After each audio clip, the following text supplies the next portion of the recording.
The wind tried to kill her at 58, but it was desire that nearly destroyed everything she'd built. Evelyn Harper survived decades of brutal winters, a husband's death, and the suffocating silence of isolation.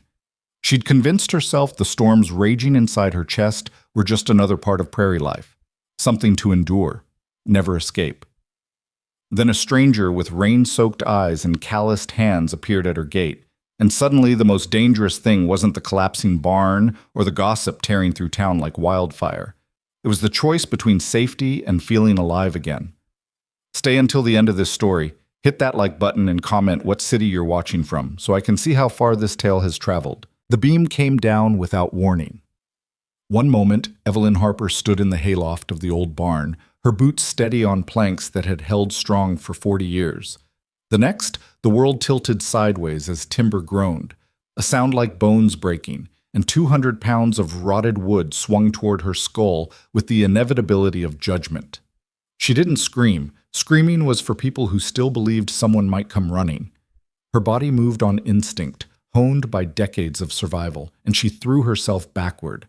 The beam crashed past her face close enough that splinters kissed her cheek, close enough that she felt the displaced air like a lover's breath. She hit the loft floor hard, her shoulder taking the impact, pain shooting bright and electric down her arm. The barn settled around her with creaks and whispers, dust motes swirling in the late afternoon light streaming through gaps in the walls. Somewhere below, one of the horses whinnied, nervous, questioning. Evelyn lay still, her heart hammering against her ribs like something trapped and desperate to escape. 58 years old and nearly taken out by a rotten beam in a barn you should have torn down 5 years ago. She pushed herself upright slowly, testing each joint, cataloging the damage. Her shoulder would bruise spectacular shades of purple by morning. Her pride already ached worse than the impact. But nothing was broken. Nothing ever broke anymore. It just wore down, piece by piece, until you couldn't remember what whole felt like. Outside, the March wind screamed across the plains with the kind of violence that made sensible people bolt their doors and wait it out. The storm had been building for 3 days, pressure mounting in the air until everything felt charged and dangerous. Weather reports called it an atmospheric river, some technical term for what the old-timers simply called a widowmaker. The kind of storm that reminded you how small you were, how temporary. Evelyn made her way down the ladder carefully, each rung a negotiation with her protesting body. The barn floor felt more solid beneath her boots, though she knew that was an illusion. Everything on Whisper Creek Ranch was one strong wind away from collapse. The fences, the outbuildings, the main house with its sagging porch, and paint peeling like old skin. One strong wind away from collapse. Just like her. She stepped out into the gale, and it hit her with enough force to steal her breath. The sky hung low and bruised, clouds roiling like something alive and angry. Tumbleweeds cartwheeled past, racing toward nowhere. In the distance, she could see the fence line, or what was left of it. Whole sections had gone down in the night, wire tangled like silver thread unraveling. The wind pushed against her, and for just a moment Evelyn stopped fighting it. She closed her eyes and let it hold her upright, let it scream in her ears, let it remind her that she was still here, still standing, still breathing despite everything that should have buried her by now. Something is shifting. The thought came unbidden, unwelcome. Not just the weather, something deeper, like the earth itself was rearranging beneath her feet. She'd felt it for weeks now, a restlessness that had nothing to do with the approaching storm, an ache that settled in her chest at odd moments, watching the sunset or hearing the coyotes at night, or standing alone in her kitchen with coffee gone cold in her hands. The wind didn't feel like an enemy tonight. It felt like a messenger. Evelyn opened her eyes and started toward the house, her stride steady despite the gale trying to knock her sideways. She'd learned a long time ago that you don't let the weather see you flinch. You don't let anything see you flinch. The main house loomed ahead, 2 stories of weathered clapboard and stubborn foundation. 40 years she'd lived here. 40 years since Michael had carried her over that threshold, both of them young and stupid, and convinced that love and hard work could conquer anything. He'd been dead for 12 years now, and she'd discovered that hard work just meant you survived alone instead of dying together. She climbed the porch steps, each one groaning under her weight like a complaint. Inside, the house waited, silent, empty, exactly as she'd left it. The grandfather clock in the hallway ticked its steady rhythm, counting down to nothing in particular. Dust gathered on surfaces she'd stopped bothering to clean. What was the point? No one came to visit anymore. No one except Jenny Thornton, her closest friend, who showed up every Tuesday with casseroles and concern and barely concealed pity. Evelyn shrugged out of her jacket and hung it on the hook by the door.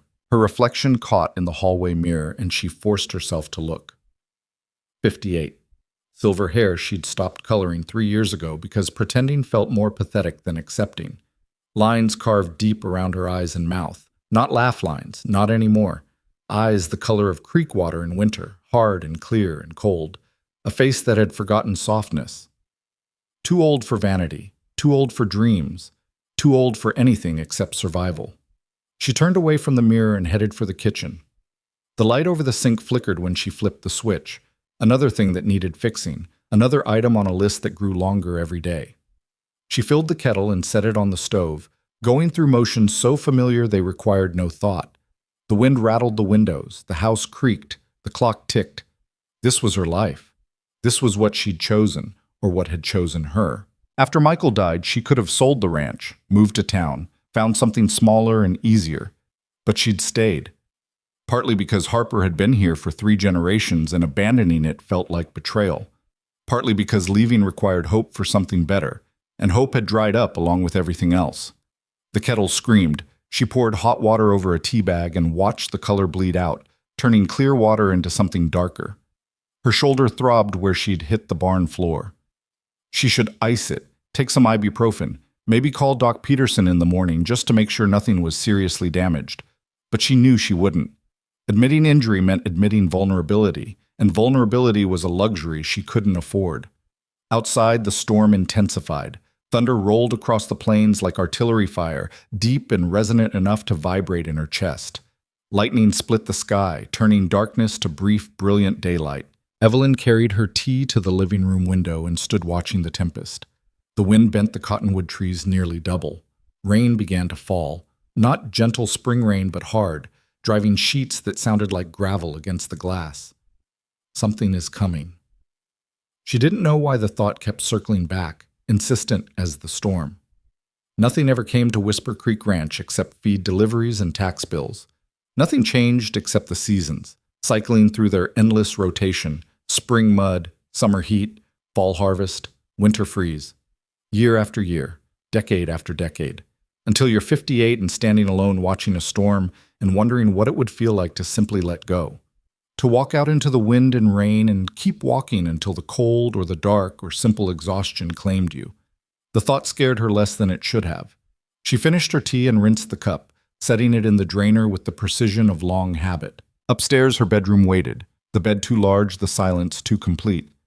She climbed the stairs slowly, favoring her injured shoulder, and changed into the oversized flannel nightgown she'd worn for so many years. The fabric had gone soft as skin. In bed, she lay listening to the storm. Rain hammered the roof, wind howled around the eaves, thunder shook the windows in their frames, and beneath it all, that steady, relentless ticking of the clock downstairs, counting off seconds into minutes, into hours, into years. Sleep, when it finally came, brought dreams of falling. The barn beam swinging down again and again, her body twisting away. The moment of impact. But in the dreams, she didn't move fast enough. The beam connected, and instead of pain, there was only relief, bright and sharp and merciful. She woke to pale sunlight and profound silence. The storm had passed during the night, leaving behind that peculiar stillness that follows violence. Evelyn lay in bed longer than usual, cataloging aches, her shoulder, her lower back, the persistent throb behind her eyes that might be age or exhaustion or simply the weight of another day survived. Eventually, duty pulled her upright. The animals needed feeding, the ranch needed checking, the fence line needed walking to assess the damage. Life didn't pause for pain or weariness or the whispered wish that maybe, just once, it would. Downstairs, she made coffee strong enough to stand a spoon in and forced down 2 pieces of toast she didn't want. The clock showed 6:47 a.m., Tuesday. Jenny would be by later with one of her casseroles and her endless supply of cheerful concern. The thought made Evelyn's jaw tighten. She pulled on jeans, boots, a canvas jacket that had belonged to Michael, and still smelled faintly of him, saddle leather and tobacco and earth. Outside, the world looked scoured clean. The sky stretched endless and blue, scrubbed by the storm into something almost painful to look at. Puddles gleamed like scattered mirrors across the yard. The barn stood, barely. The beam she'd dodged yesterday hung at a dangerous angle, obviously unstable. She'd need to call someone to help take it down properly before it killed someone, before it killed her. The horses were restless, dancing in their stalls, sensing her tension, or maybe just eager to get outside after being cooped up during the storm. She fed them, checked their water, murmured the kind of nonsense that animals seem to find comforting. Then she saddled Juniper, her 15-year-old quarter-horse mare, and headed out to survey the damage. It was worse than she'd feared. Whole sections of fence lay flattened, wire snarled, and posts snapped. One of the equipment sheds had lost its roof entirely, sheets of corrugated metal scattered across the pasture like playing cards. Tree branches littered the ground. The old windmill near the north pasture listed 20 degrees off true, its blades bent and useless. Evelyn sat in the saddle and did the math in her head. Materials, labor, time. Numbers that didn't add up to anything good. She could handle some of it herself, but she wasn't 25 anymore. Hell, she wasn't even 45. Her back couldn't take fence posts digging for days on end. Her shoulder, still throbbing from yesterday's near miss, wouldn't hold up to that kind of sustained work. She'd have to hire help, which meant money she didn't have, which meant maybe selling off some of the herd early, which meant accepting that she was losing ground, that the ranch was slowly dying beneath her just like everything else. The wind picked up, gentle this time, nothing like last night's fury. It carried the scent of wet sage and disturbed earth. Somewhere in the distance, a meadowlark sang, oblivious to economics and exhaustion and the slow erosion of dreams. Evelyn turned Juniper back toward the house, taking the long route along the eastern fence line. More damage, more problems, more evidence that she was fighting a losing battle against time and weather and simple physics. She was so focused on cataloging destruction that she almost missed it. A glove. Black leather, well-worn, tangled in the barbed wire about 50 yards from where the fence had collapsed completely. Not hers. She didn't own gloves like that. Too fine, too carefully made. Someone else's. Caught and left behind. Evelyn dismounted and approached carefully, her boots squelching in mud. The glove hung limp against the wire, and when she worked it free, she saw the initials burned into the leather near the wrist. LM. She turned the glove over in her hand, studying it. Quality craftsmanship. Recently made but already broken in. And definitely not something that had been here before the storm. She'd walked this fence line just 3 days ago. Someone had been on her property. During or after the storm.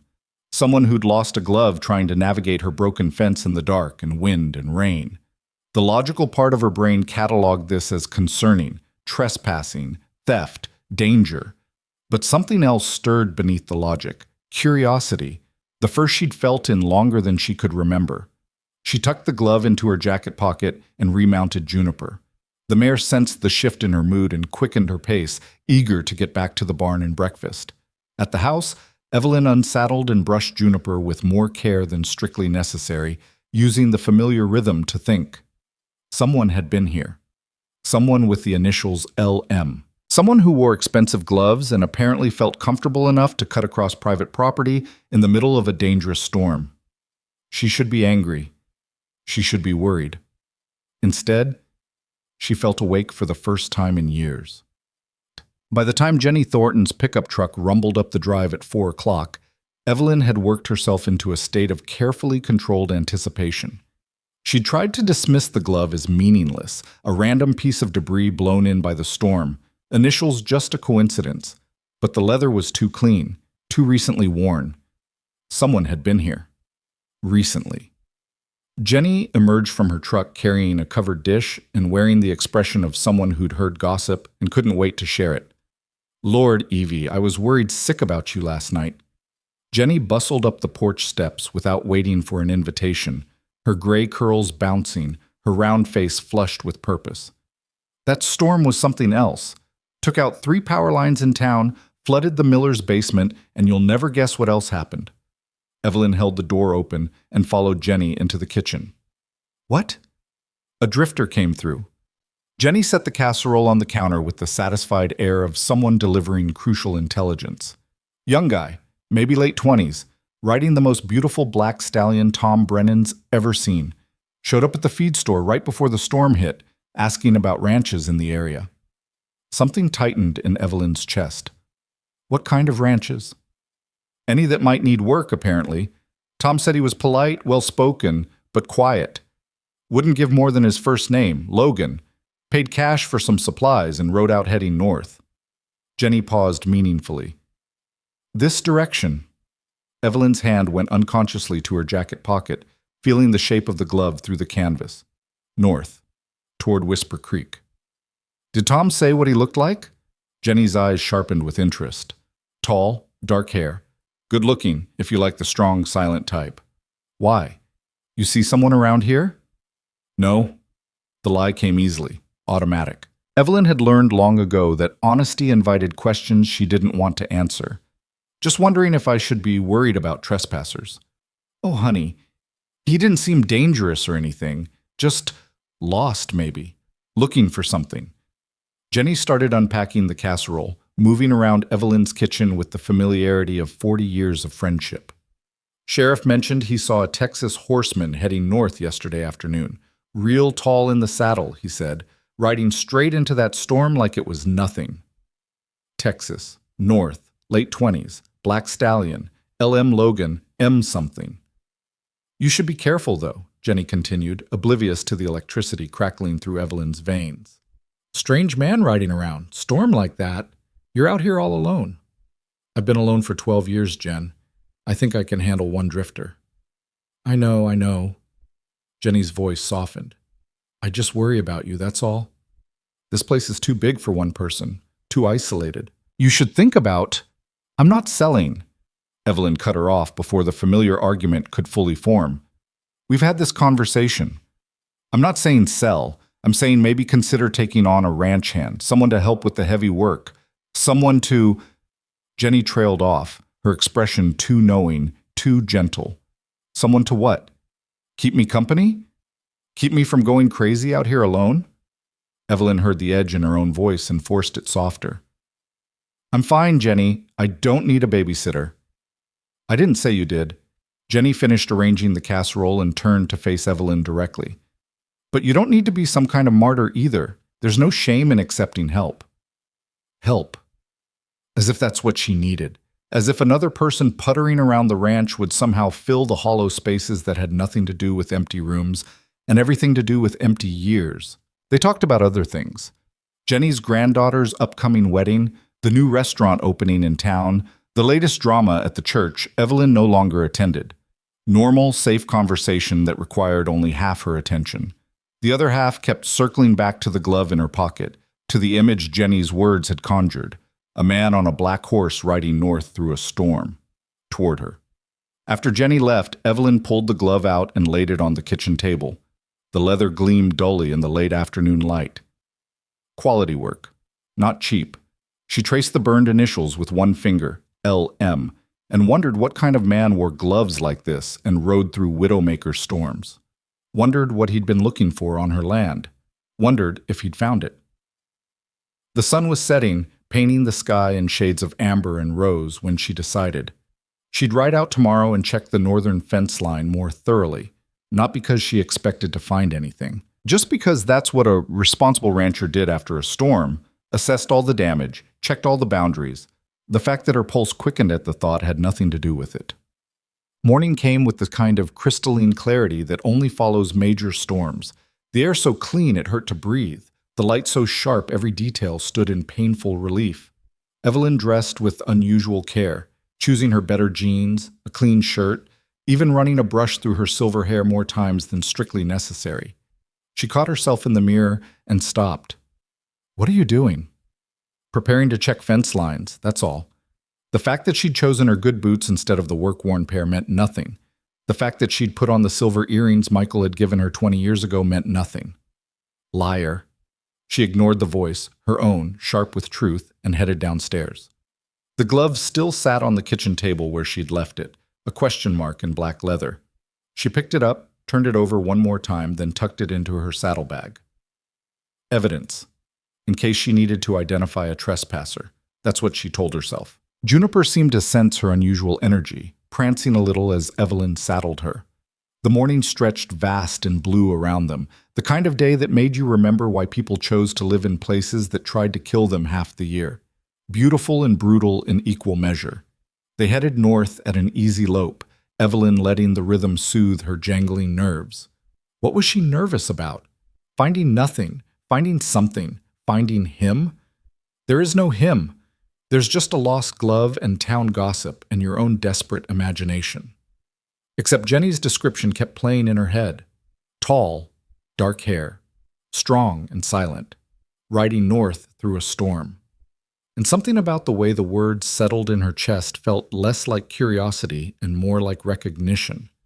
Like she'd been waiting for something without knowing what it was until someone finally gave it a name. The northern fence line appeared ahead, and Evelyn's practiced eye immediately cataloged new damage she'd missed yesterday. More posts down. More wire tangled. And there! She pulled Juniper up short. The gate at the far end of the north pasture, the one that led to the access road, stood open. Not blown open by wind, she could see from here that the latch mechanism had been carefully worked, not torn. Someone had opened it properly. Recently. Evelyn dismounted and approached slowly, every sense alert. The ground near the gate showed hoof prints, large, deep. A big horse, heavy rider. The prints led through the gate and then turned back. Whoever it was had come in, then returned the same way. Checking something. Looking for something. Or someone. She followed the prints on foot, leading Juniper, her heart beating faster than the easy walk warranted. The trail led along the fence line for about 100 yards, then stopped where a particularly bad section had collapsed during the storm. And there, clear as daylight, she saw what he'd been doing. Someone had started repairs. 3 posts had been reset, not professionally, but competently. Wire had been straightened and tightened, tools marks showed fresh in the soft earth. Not finished work, but definite progress. A trespasser who broke in to fix her fence. Evelyn stood staring at the evidence, trying to make sense of it. People didn't do this. People didn't trespass onto private property during dangerous storms to make unauthorized repairs. It violated every social norm, every boundary of acceptable behavior. And yet, the post stood straight and strong. The wire would hold against livestock. The work was careful, thoughtful, the work of someone who understood ranching and took pride in doing things right. "Ma'am." The voice came from behind her, quiet and deep, and Evelyn spun so fast Juniper shied sideways. He stood about 20 feet away, hands held carefully away from his body in the universal gesture of non-threat. Tall, just like Jenny said, probably 6'2" or 6'3". Dark hair that needed cutting, falling across a tanned, weathered face.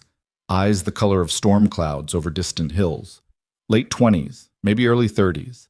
And handsome in that particular way that comes from hard living rather than easy genetics, all sharp angles and quiet strength.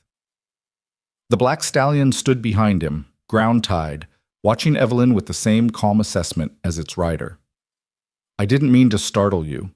His voice matched the rest of him, controlled, respectful, with a slight Texas drawl softening the consonants.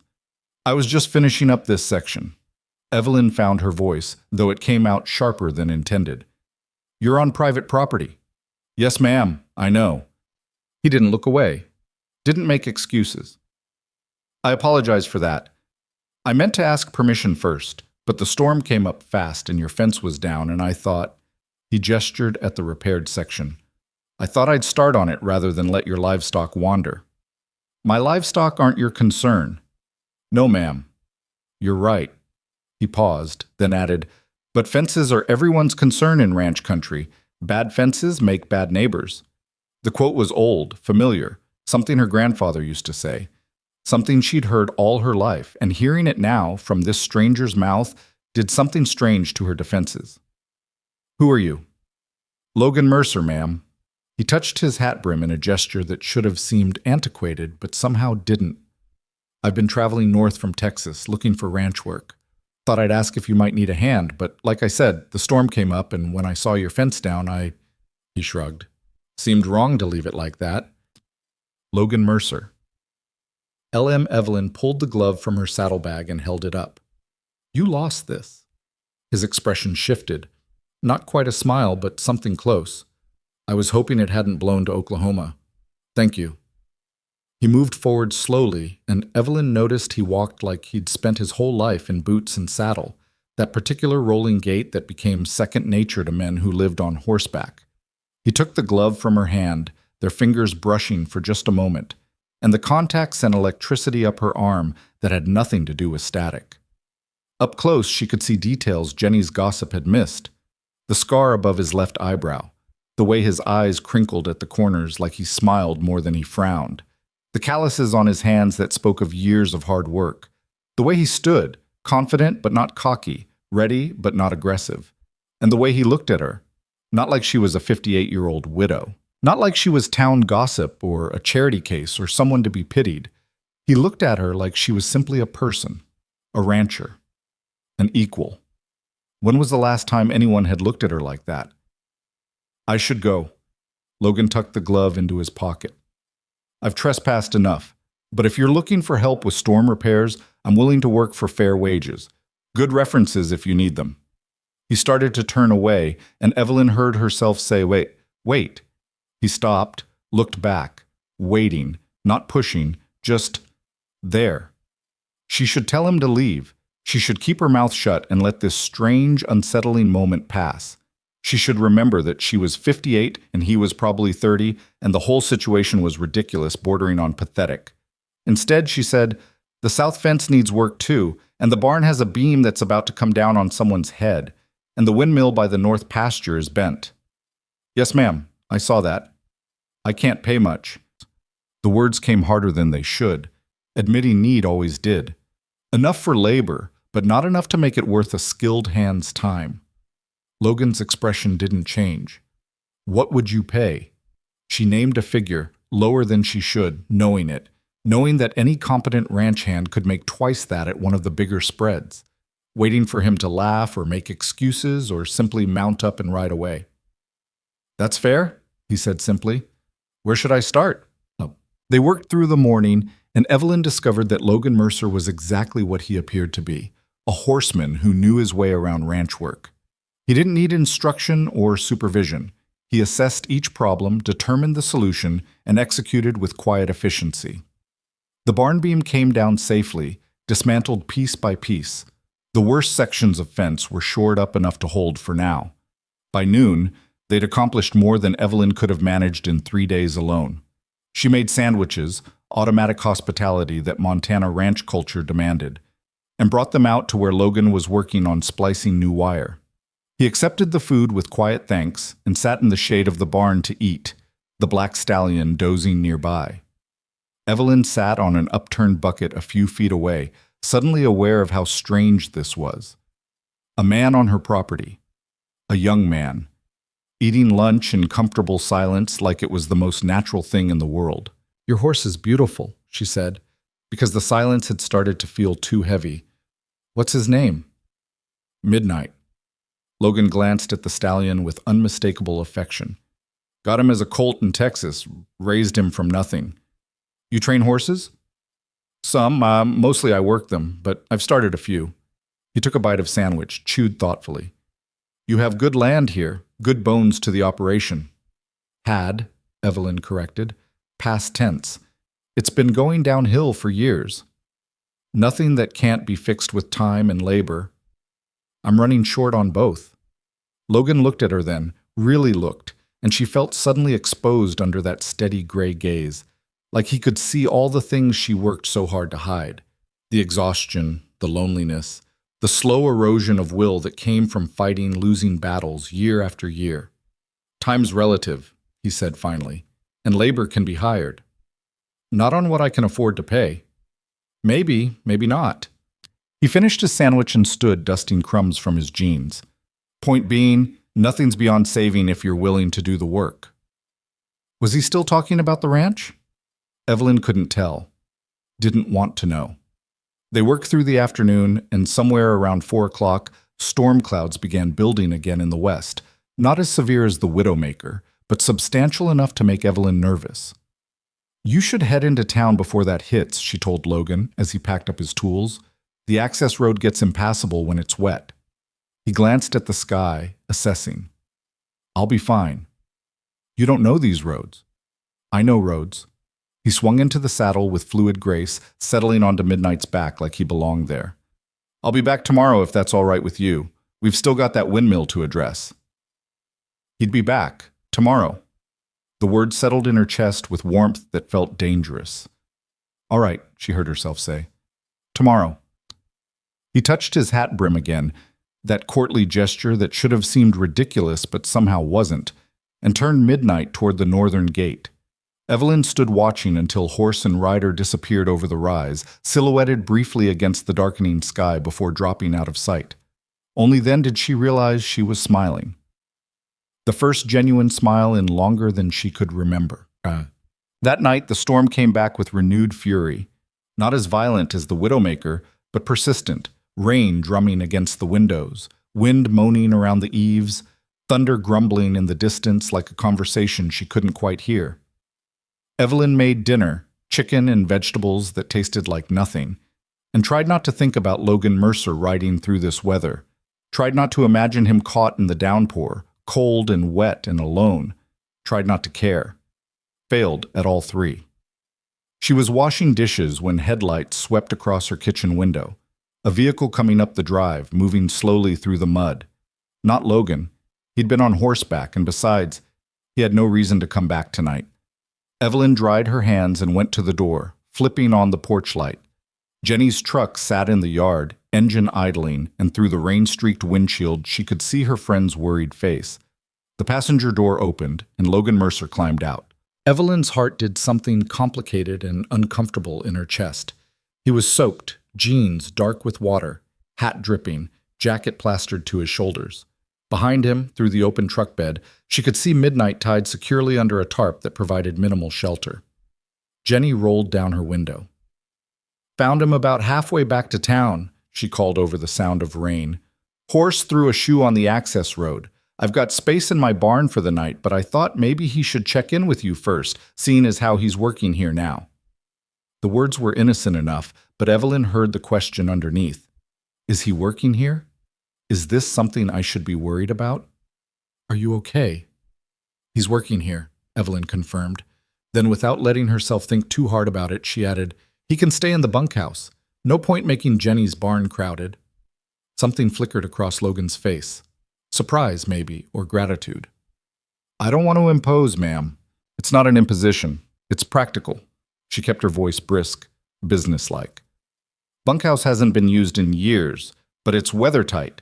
Better than a barn stall." Jenny was watching with sharp interest, and Evelyn could practically hear the gossip forming.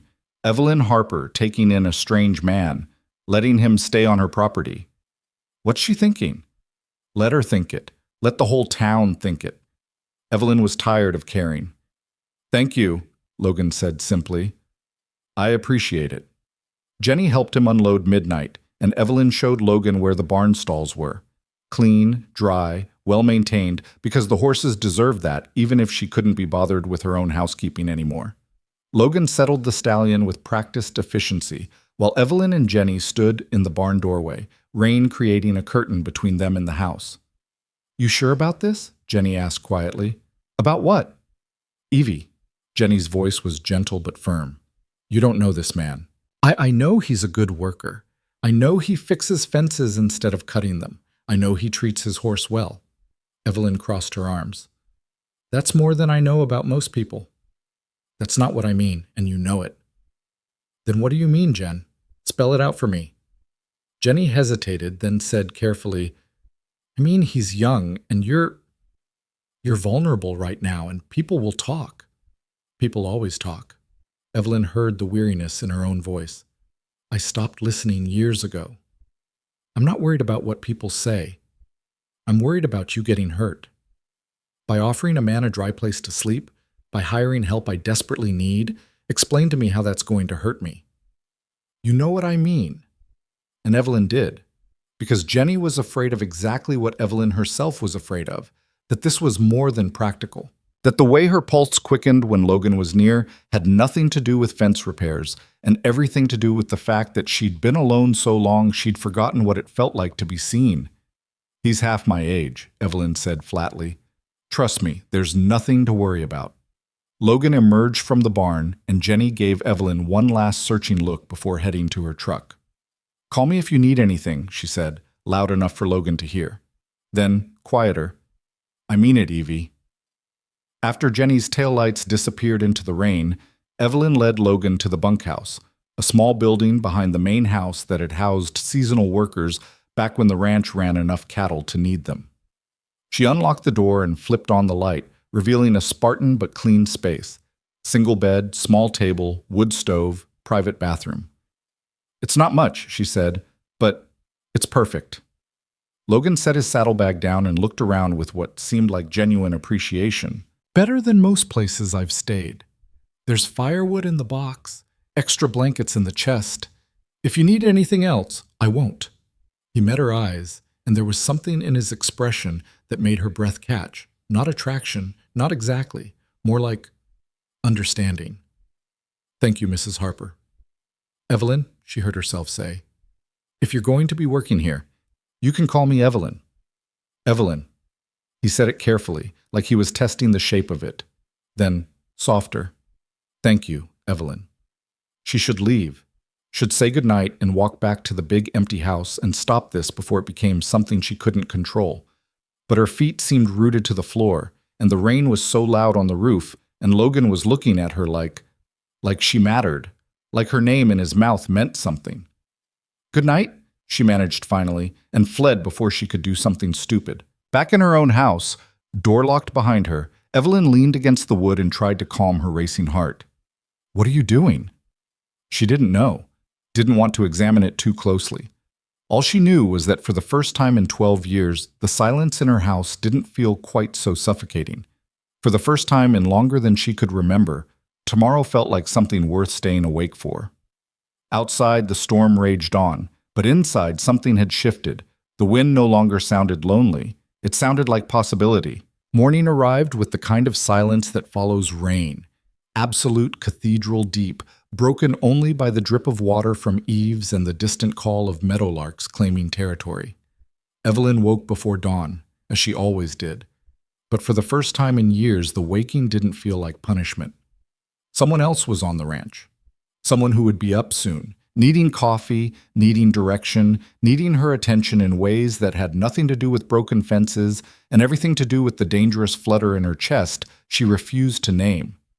She dressed with care she wouldn't admit to, clean jeans, a shirt that wasn't stained or frayed, her hair brushed smooth instead of just pulled back. The mirror showed her the same lined face, the same winter water eyes, but something in them looked different this morning. Awake, alert. Foolish old woman. The coffee was brewing when she heard footsteps on the porch. Not a knock. Logan seemed to understand that knocking suggested formality this arrangement didn't require. He simply opened the door and stepped inside, removing his hat, waiting for permission to enter further. "Morning," he said, and his voice carried the rough edge of recent sleep. "Coffee's almost ready." Evelyn kept her back to him, focusing on the mundane task of pulling mugs from the cabinet. "How'd you sleep?" "Better than I have in weeks. That bed's comfortable." Michael's grandfather built that bunkhouse in 1947.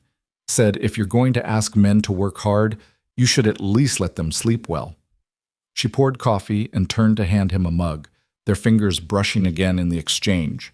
That same electric jolt. "Sugar's on the table, milk in the fridge."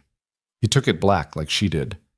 They stood in her kitchen as gray light crept through the windows, sipping coffee in a silence that should have been awkward, but somehow wasn't. "I'm thinking we should tackle that windmill today," Logan said finally. "While the ground's still soft from the rain, easier to reset the base if we need to." "That's a two-person job." "Yes, ma'am." "I know." She heard what he wasn't saying, that he expected her to help, that he saw her as capable rather than decorative, that age didn't factor into his assessment of her utility. It should have annoyed her. Instead, It steadied something that had been shaking inside her chest for longer than she wanted to admit. "I'll get my tools," she said. They worked through the morning, and Evelyn discovered that Logan's competence extended beyond fence repair. He understood machinery, weight distribution, the physics of leverage and force. When the windmill refused to straighten, he didn't force it. He studied the problem, adjusted his approach, tried again. "You learned that in Texas?" she asked, watching him rig a pulley system that would let them reset the tower without additional hands. "Learned it everywhere." He tested the rope tension, nodded satisfaction. Worked ranches in 5 states, oil fields in West Texas, construction crew in Colorado. You pick things up. Why leave Texas? The question emerged before she could stop it. Too personal, too curious. Logan didn't seem to mind. He secured the rope and straightened, wiping sweat from his forehead despite the cool morning air. "Nothing left for me there." He said it simply, without self-pity. "Family's gone. Land got sold to developers. Seemed like a good time to see what else was out there. And you ended up here." "Storm brought me here," he corrected. "Whether I stay or keep moving depends on a lot of things." "Like what?" He looked at her then, really looked, and Evelyn felt exposed under that steady gray gaze. "Like whether there's reason to stay." The words hung between them, weighted with meaning she didn't want to examine. She turned back to the windmill, busying herself with checking connections, and tried to ignore the way her hands shook slightly. They got the tower reset by noon, the blades straightened enough to function. Logan climbed down from the ladder and stood beside her, both of them surveying their work with the satisfaction that comes from fixing something that was broken. "You're good at this," Evelyn said, because silence felt dangerous right now. "So are you." "I'm old and slow." "You're experienced and careful. That's different." He coiled the rope methodically. "Age doesn't make you less capable, just makes you smarter about how you use your strength." She wanted to argue, to point out the obvious differences between 28 and 58, between his easy strength and her aching joints. But something in his tone stopped her. He wasn't flattering her. He was stating what he perceived as fact. "Lunch?" she offered, because hospitality was easier than honesty. "If you're offering." Back at the house, she made sandwiches while Logan washed up at the kitchen sink. The domesticity of it struck her. A man in her space, comfortable and easy, like he'd been there for years instead of hours. She should feel invaded. Instead, she felt less alone. They ate at the kitchen table, and Evelyn found herself talking more than she had in months, about the ranch history, about Michael, carefully edited to remove the sharp edges of loss, about the harsh winter 3 years ago that had killed half her herd and nearly broken her spirit completely. Logan listened with the kind of attention that made you want to keep talking, not interrupting, not offering solutions, just present. When she finally ran out of words, he set down his sandwich and said quietly, "You've survived a lot." "Surviving isn't the same as living." "No," he agreed, "but it's a start." The conversation shifted to lighter topics: the best way to train horses, the peculiarities of Montana weather, the differences between Texas ranching and northern operations. Evelyn found herself laughing at one of his stories about a bronc that had terrorized 3 counties, and the sound surprised her. When was the last time she'd laughed? Really laughed, not the polite social noise that passed for humor? She couldn't remember. The afternoon brought work on the south fence line, and they fell into an easy rhythm. Logan resetting posts while Evelyn handled the wire, both of them moving with the practiced efficiency of people who understood ranch labor in their bones. The sun climbed high and warm, burning off the last of the storm's dampness, turning mud to workable earth. Around 3 o'clock, a truck appeared on the access road. Evelyn recognized it immediately, Sheriff Tom Brennan's white Dodge with the county seal on the door. Her stomach tightened. In her experience, sheriff visits never brought good news. Tom pulled up to where they were working and climbed out, his weathered face neutral but his eyes sharp with curiosity. He nodded to Evelyn, then studied Logan with the kind of assessment lawmen perfected over decades. "Afternoon, Evie." Tom touched his hat brim.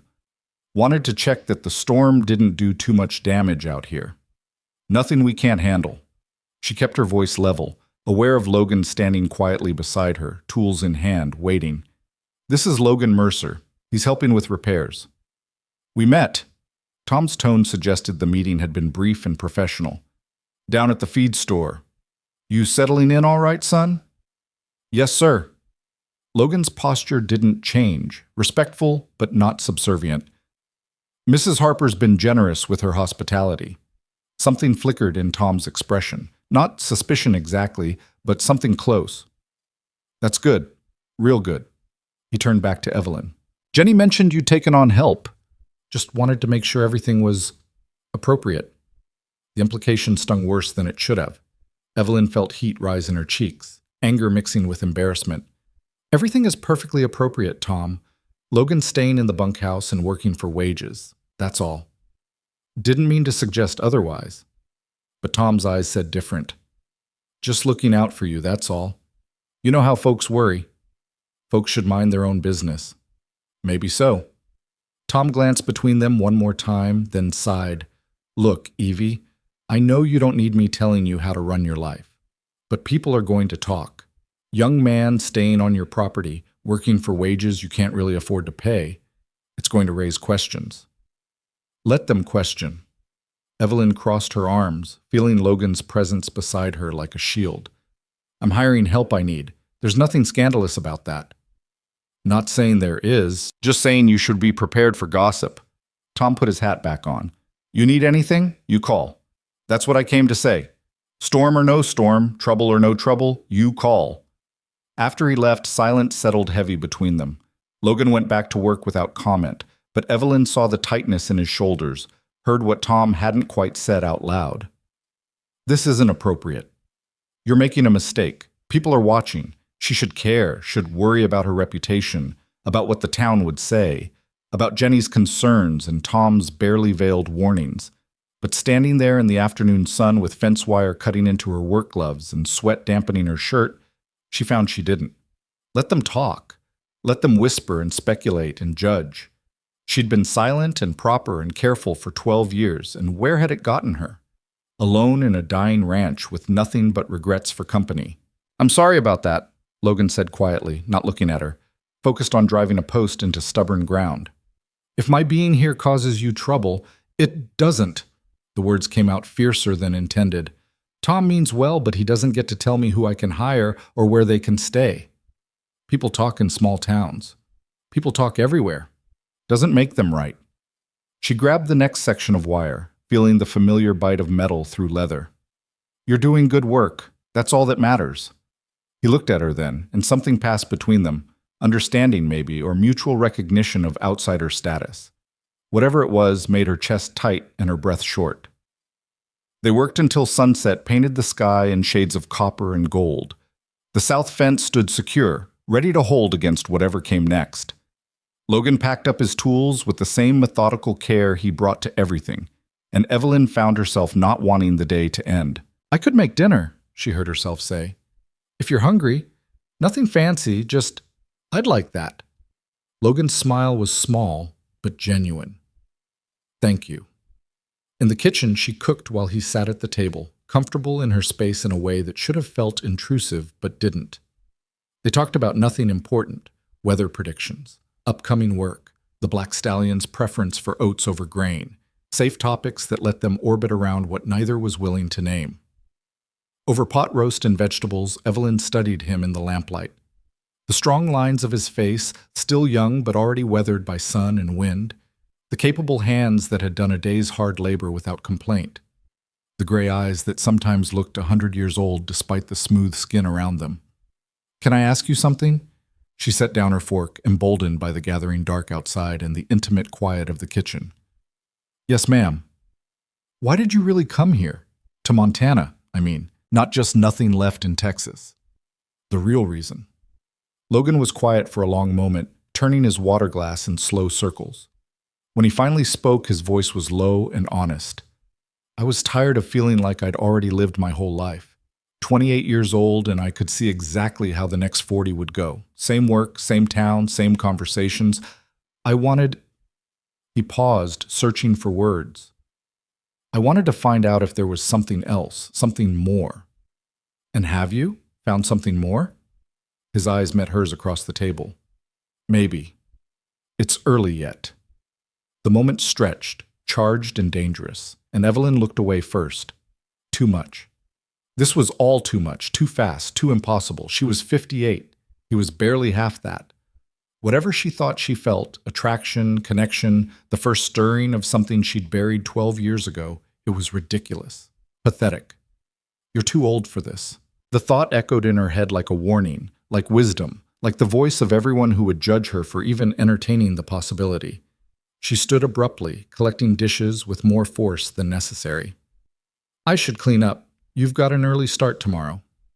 Logan stood as well, but he didn't move toward the door. Evelyn? Just her name. Nothing else. But the way he said it made her stop, hands full of plates, heart hammering. I know what people must be thinking, he said quietly. I know how this looks. But I want you to know. I'm not here because I'm looking for something easy or temporary. I'm here because this place feels right, because the work feels right. A pause. Because you feel right. The plates trembled in her hands. She set them down carefully, afraid to turn around, afraid to see his face and find either pity or something worse. I'm 58 years old, she said to the sink. You're young enough to be— Don't. His voice was firm. Don't finish that sentence. Age is just numbers. What matters is whether two people see each other, really see each other. Not what they're supposed to be, but what they are. And what do you think I am? Strong, capable, still fighting even though you're tired of fighting, still standing even though you're not sure why you bother. He moved closer. She could feel him behind her, not touching, but near enough that the air felt electric. And lonely. Just like me. Evelyn closed her eyes, breathing through the ache in her chest. He was right. About all of it. She was lonely, had been lonely for so long she'd convinced herself it was just her natural state now. But having Logan here these past 2 days had reminded her what it felt like to be seen, to matter, to exist as more than just a collection of chores and responsibilities.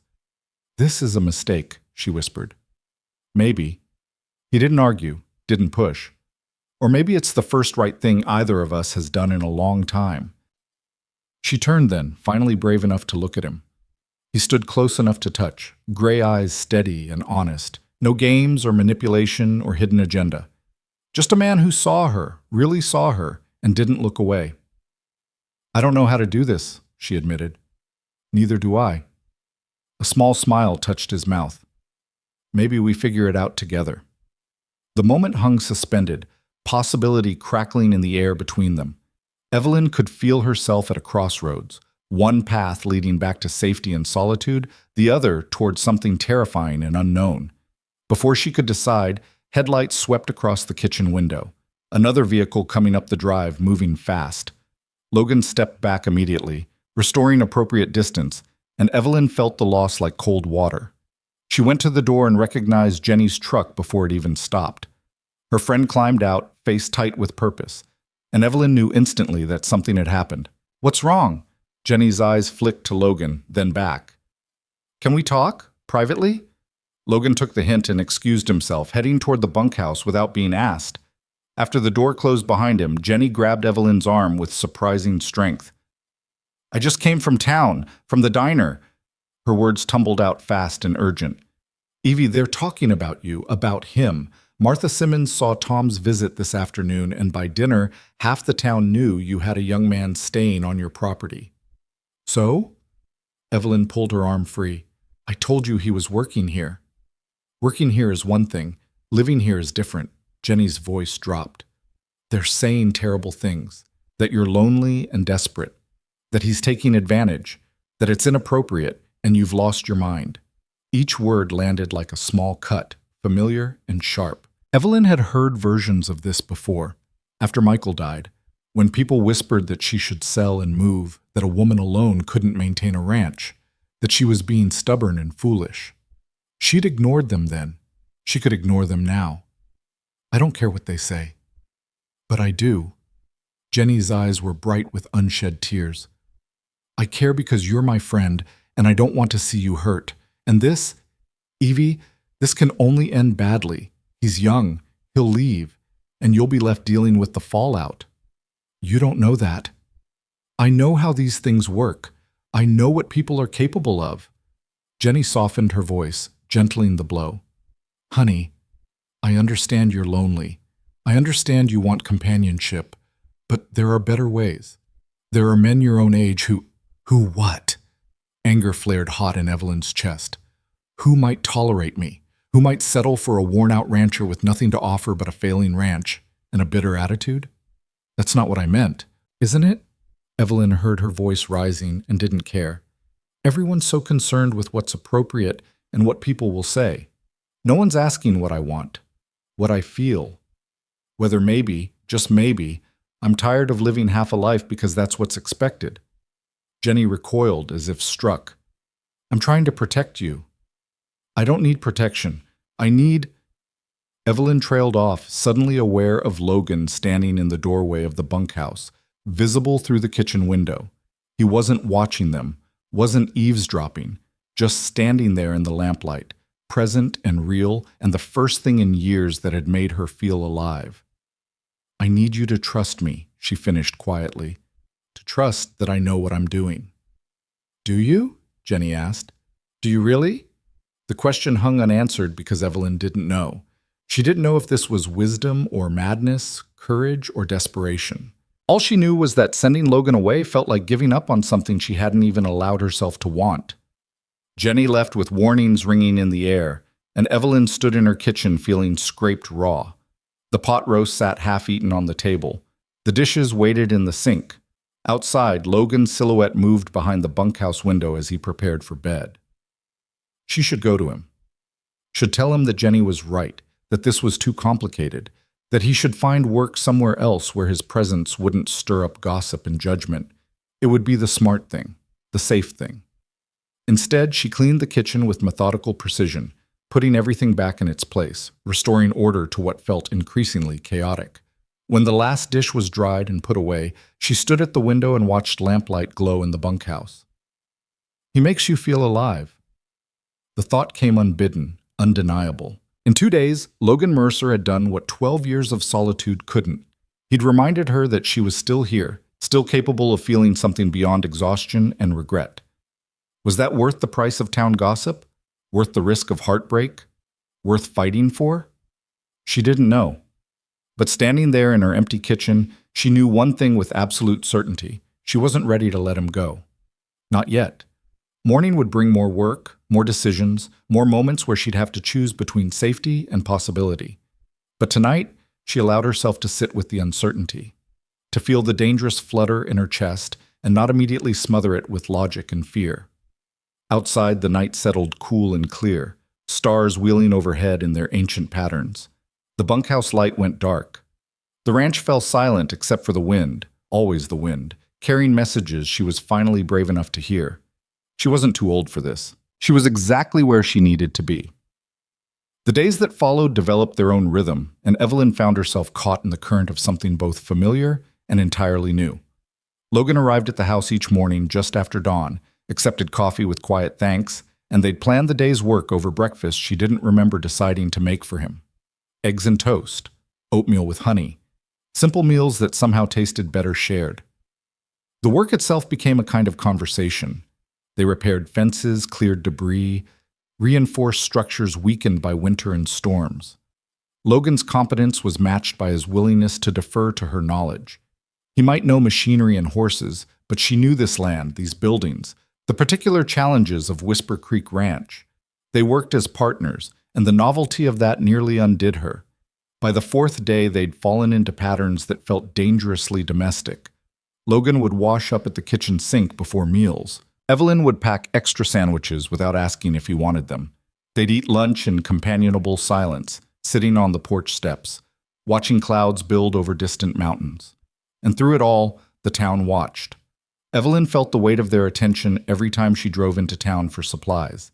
Conversations would stop when she entered the feed store. Eyes would follow her through the grocery aisles. Martha Simmons actually crossed the street to avoid speaking to her directly, though the woman's disapproving glare spoke volumes. She told herself she didn't care, told herself that what happened on her property was her business alone. But the whispers accumulated like dust in corners, impossible to completely ignore, working their way into cracks she didn't know existed. On the fifth afternoon, while Logan worked on replacing rotted boards in the barn, Pastor William Hayes drove up in his sensible sedan. Evelyn's jaw tightened. She hadn't attended services in 3 years, not since the Sunday after Michael's death, when well-meaning parishioners had surrounded her with platitudes about plans and purposes that felt like insults to her grief. "Evelyn," Pastor Hayes climbed from his car, his round face arranged in an expression of pastoral concern. "I hope I'm not intruding." "That depends on why you're here. I've heard some troubling rumors." He glanced toward the barn where the sound of hammering echoed. "About you taking in a young man. People are concerned." "People should mind their own business.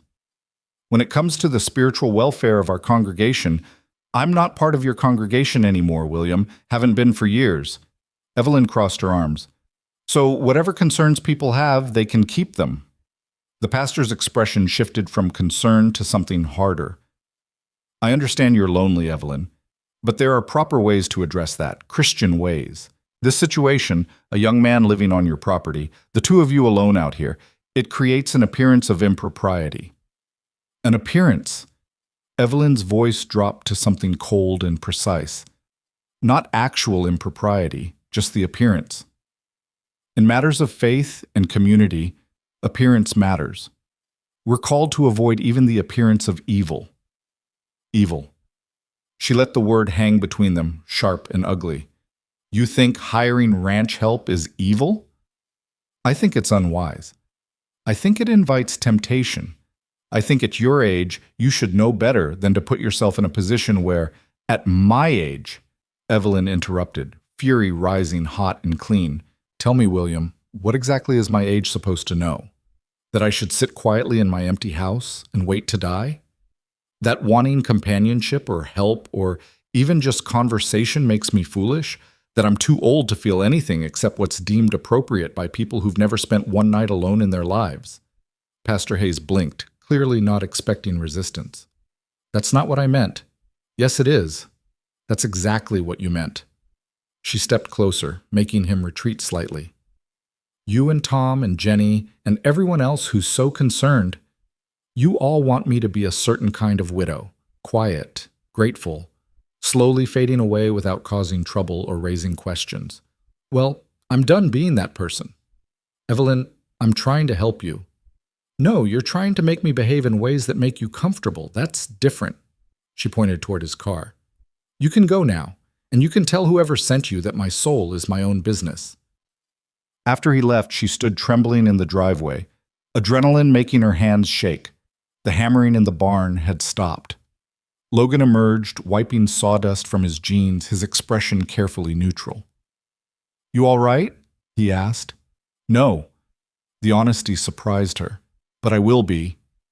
He studied her for a long moment, then said, "If my being here is causing you this much trouble—" "Don't!" She cut him off. "Don't you dare offer to leave because other people can't mind their own business. I don't want to make your life harder. My life's been hard for 12 years. At least now it's hard for a reason I chose." She met his eyes, saw understanding there, and felt something settle in her chest. They can talk all they want. I'm done listening. That night, after another shared meal and careful goodnight, Evelyn sat on her porch and watched the bunkhouse windows glow golden in the darkness. Somewhere in town, people were probably discussing her. Martha Simmons clutching her pearls, Pastor Hayes shaking his head, Jenny worrying, Tom Brennan making mental notes in case things went badly. Let them. For the first time in years, maybe in her entire life, she was choosing something for herself. Not because it was proper or expected or safe, but because it made her feel alive. Because Logan Mercer saw her as a person rather than a cautionary tale. Because working beside him felt right in ways she couldn't explain and didn't need to justify. The wind picked up, carrying the scent of sage and distant rain. In the bunkhouse, Logan's shadow moved across the window, probably reading or checking his gear for tomorrow. A simple domestic moment that shouldn't have meant anything and somehow meant everything. Evelyn closed her eyes and let herself imagine it. Not just tomorrow or next week, but months from now. Seasons changing, work shared, evenings spent in companionable quiet. The slow building of something that didn't have a name but felt solid and true. Impossible, probably. Age alone made it complicated, and she couldn't ignore the decades between them. But maybe impossible didn't matter as much as she'd thought. Maybe what mattered was this moment, this choice, this quiet defiance of expectations that had kept her small and safe for too long. Inside, the phone rang. Evelyn ignored it. If it was important, they'd call back. If it was Jenny with more warnings, or Tom with more concerns, or some other well-meaning person trying to save her from herself, they could talk to the answering machine. She had better things to do than explain herself, like sitting here in the dark, watching lamplight spill from the bunkhouse window, and feeling something that might be hope or might be madness, but was definitely, finally, completely her own. The storm rolled in on the 8th day, and Evelyn knew it was coming before the weather service issued warnings. She'd lived on these plains long enough to read the signs, the peculiar stillness in the air, the way the horses grew restless in their stalls, the pressure building behind her eyes like a headache waiting to break. By noon, the sky had turned the color of old bruises, clouds roiling low and angry. Wind picked up, bending the grass flat, sending dust devils spinning across the pastures. Logan stood beside her on the porch, both of them watching the storm build with the quiet respect it deserved. "Going to be bad," he said, not a question. "Bad enough." Evelyn checked the sky again, calculating. "You should get midnight into the barn before it hits and make sure the bunkhouse windows are secured." "What about you?" "I've weathered worse." But even as she said it, thunder rumbled in the distance, a long, low growl that seemed to come from the earth itself. "Go on. We've got maybe an hour." Logan hesitated, and she saw the conflict in his face. Leave her to handle her own preparations, or stay and risk being caught in the open when the storm hit? Finally, he headed toward the barn where Midnight was already pacing in his stall, sensing what was coming. Evelyn moved through the house with practiced efficiency, closing shutters, checking supplies, making sure everything that could blow away was secured. She'd done this dozens of times, maybe hundreds. Montana storms were facts of life, to be prepared for and endured. But this one felt different somehow. Heavier, more charged, like the weather was responding to some internal pressure she couldn't quite name. By the time she finished, the wind had risen to a steady howl, and the first fat drops of rain were splattering against the windows. Lightning split the sky, close enough that the thunder came almost simultaneously, a crack like the world breaking open. The lights flickered once, twice, then held. Through the kitchen window, she could see Logan running from the barn to the bunkhouse, his hat held against the wind, rain already soaking his shoulders. He made it inside and the door slammed shut behind him, and Evelyn felt something loosen in her chest knowing he was safe. She made tea she didn't want and sat at the kitchen table, listening to the storm intensify. Rain hammered the roof like gravel. Wind screamed around the eaves. The old house creaked and groaned, settling into its foundations the way it had for 80 years. Sturdy, built to last. Lightning flashed again, turning the world white, and in that brief illumination she saw the bunkhouse door open. Logan emerged head down against the driving rain, moving toward the main house with purpose. Evelyn was at the door before he knocked. She pulled it open and he stood there drenched, water streaming from his hair and jacket, his expression apologetic but determined. "Bunkhouse roof's leaking," he said, raising his voice over the storm. "Bad. Water's coming in around the chimney." "Come inside." She didn't think about it, didn't calculate the implications, just stepped back and let him enter, closing the door against the wind that tried to tear it from her hands. Logan stood in her hallway, dripping on the hardwood, clearly uncomfortable with the intrusion despite the circumstances. "I'm sorry. I know this isn't... I can try to fix it from the inside or wait it out in the barn." "Don't be ridiculous." Evelyn grabbed towels from the linen closet and handed them to him. "You can't fix a roof in this weather, and the barn's no place to spend the night. There's a guest room upstairs. It's dusty, but the bed's made." "Evelyn, just take the towels, Logan." She heard the edge in her voice, sharper than intended. "Please." He accepted them silently and dried his face and hair while she tried not to notice how the wet shirt clung to his shoulders, how young he looked with water dripping from his hair, how utterly inappropriate this entire situation was. A young man in your house, overnight, during a storm. Every warning she'd received in the past week echoed in her head. Jenny's concerns, Pastor Hayes' disapproval, Tom's careful assessment. What would they say if they knew? What would the whole town say? She shoved the thoughts away. Logan was here because his lodging was uninhabitable and the storm made other options impossible. That was all. Nothing more complicated than practical necessity. "I'll make coffee," she said, needing something to do with her hands. "You should change into dry clothes. I think there might be some of Michael's things in the guest room closet, if you need them." Logan nodded and headed upstairs, his boots leaving wet prints on the steps. Evelyn moved to the kitchen and busied herself with the coffee maker, trying to ignore the sound of footsteps overhead, the creak of floorboards, the intimacy of another person moving through spaces that had been hers alone for so long. When he came back down, he wore dry jeans and a flannel shirt that had belonged to Michael, too broad in the shoulders for Logan's leaner frame, but close enough. Seeing her dead husband's clothes on another man should have felt wrong. Instead, it just felt strange, like reality tilting slightly off its axis. They sat at the kitchen table with coffee between them while the storm raged outside. Lightning flashed in rapid succession, turning the windows into strobes. Thunder shook the house to its foundations. Rain came in sheets so thick she couldn't see the barn 30 yards away. "Hell of a storm," Logan said quietly. "They come like this sometimes. Spring storms are unpredictable. They build fast and hit hard." Evelyn wrapped her hands around her mug, needing the warmth. "Usually pass just as quick, but this one might settle in for the night. I really am sorry about this." "Stop apologizing. It's weather. Neither of us controls it." Silence fell between them, but it wasn't comfortable anymore. The storm had changed something, bringing him into her house, into her space, crossing invisible boundaries they'd both been careful to maintain.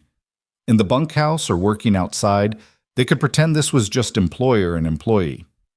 Here, in her kitchen after dark with rain battering the windows, pretense became harder. Evelyn was acutely aware of every detail. The way Logan's damp hair curled slightly at his temples, the faint scar above his eyebrow she'd noticed before but never asked about, the way his hands curved around his coffee mug with surprising gentleness for their size. Aware of the space between them, barely 3 feet across the small table, and how easily that distance could be crossed. Don't. The warning came from some sensible part of her brain that still remembered propriety and age differences and all the reasons this was impossible. But another part, quieter, hungrier, tired of being sensible, wondered what would happen if she reached across that space. If she let herself touch him, just once, just to know if this electricity she felt was real or just loneliness wearing a disguise. Lightning struck close enough that the crack of thunder was instantaneous and deafening. The lights flickered and died, plunging them into darkness broken only by the next flash of lightning. "Breaker probably tripped," Evelyn said, standing automatically. "I'll get candles." She moved through the dark kitchen with the ease of long familiarity, finding the drawer where she kept emergency supplies. Her hands shook slightly as she lit 3 candles and set them on the table, their warm glow pushing back the darkness without quite dispelling it. In the candlelight, Logan looked different, softer somehow, the hard edges of his face gentled by shadow. He watched her sit back down, his expression unreadable. "Can I ask you something?" His voice was low, intimate in the way storms made all inside spaces feel smaller, more private. "All right. Why did you let me stay? Not tonight. I mean, in the beginning. You didn't know me. You had every reason to send me away. Why didn't you?" Evelyn considered lying, offering some practical answer about needing help or being charitable. But the storm and the darkness and the candles between them seemed to demand honesty. "Because I was tired," she said finally. "Tired of being alone. Tired of pretending I was fine. Tired of having nothing to wake up for except more of the same." She met his eyes across the flickering light. "You showed up and you saw me.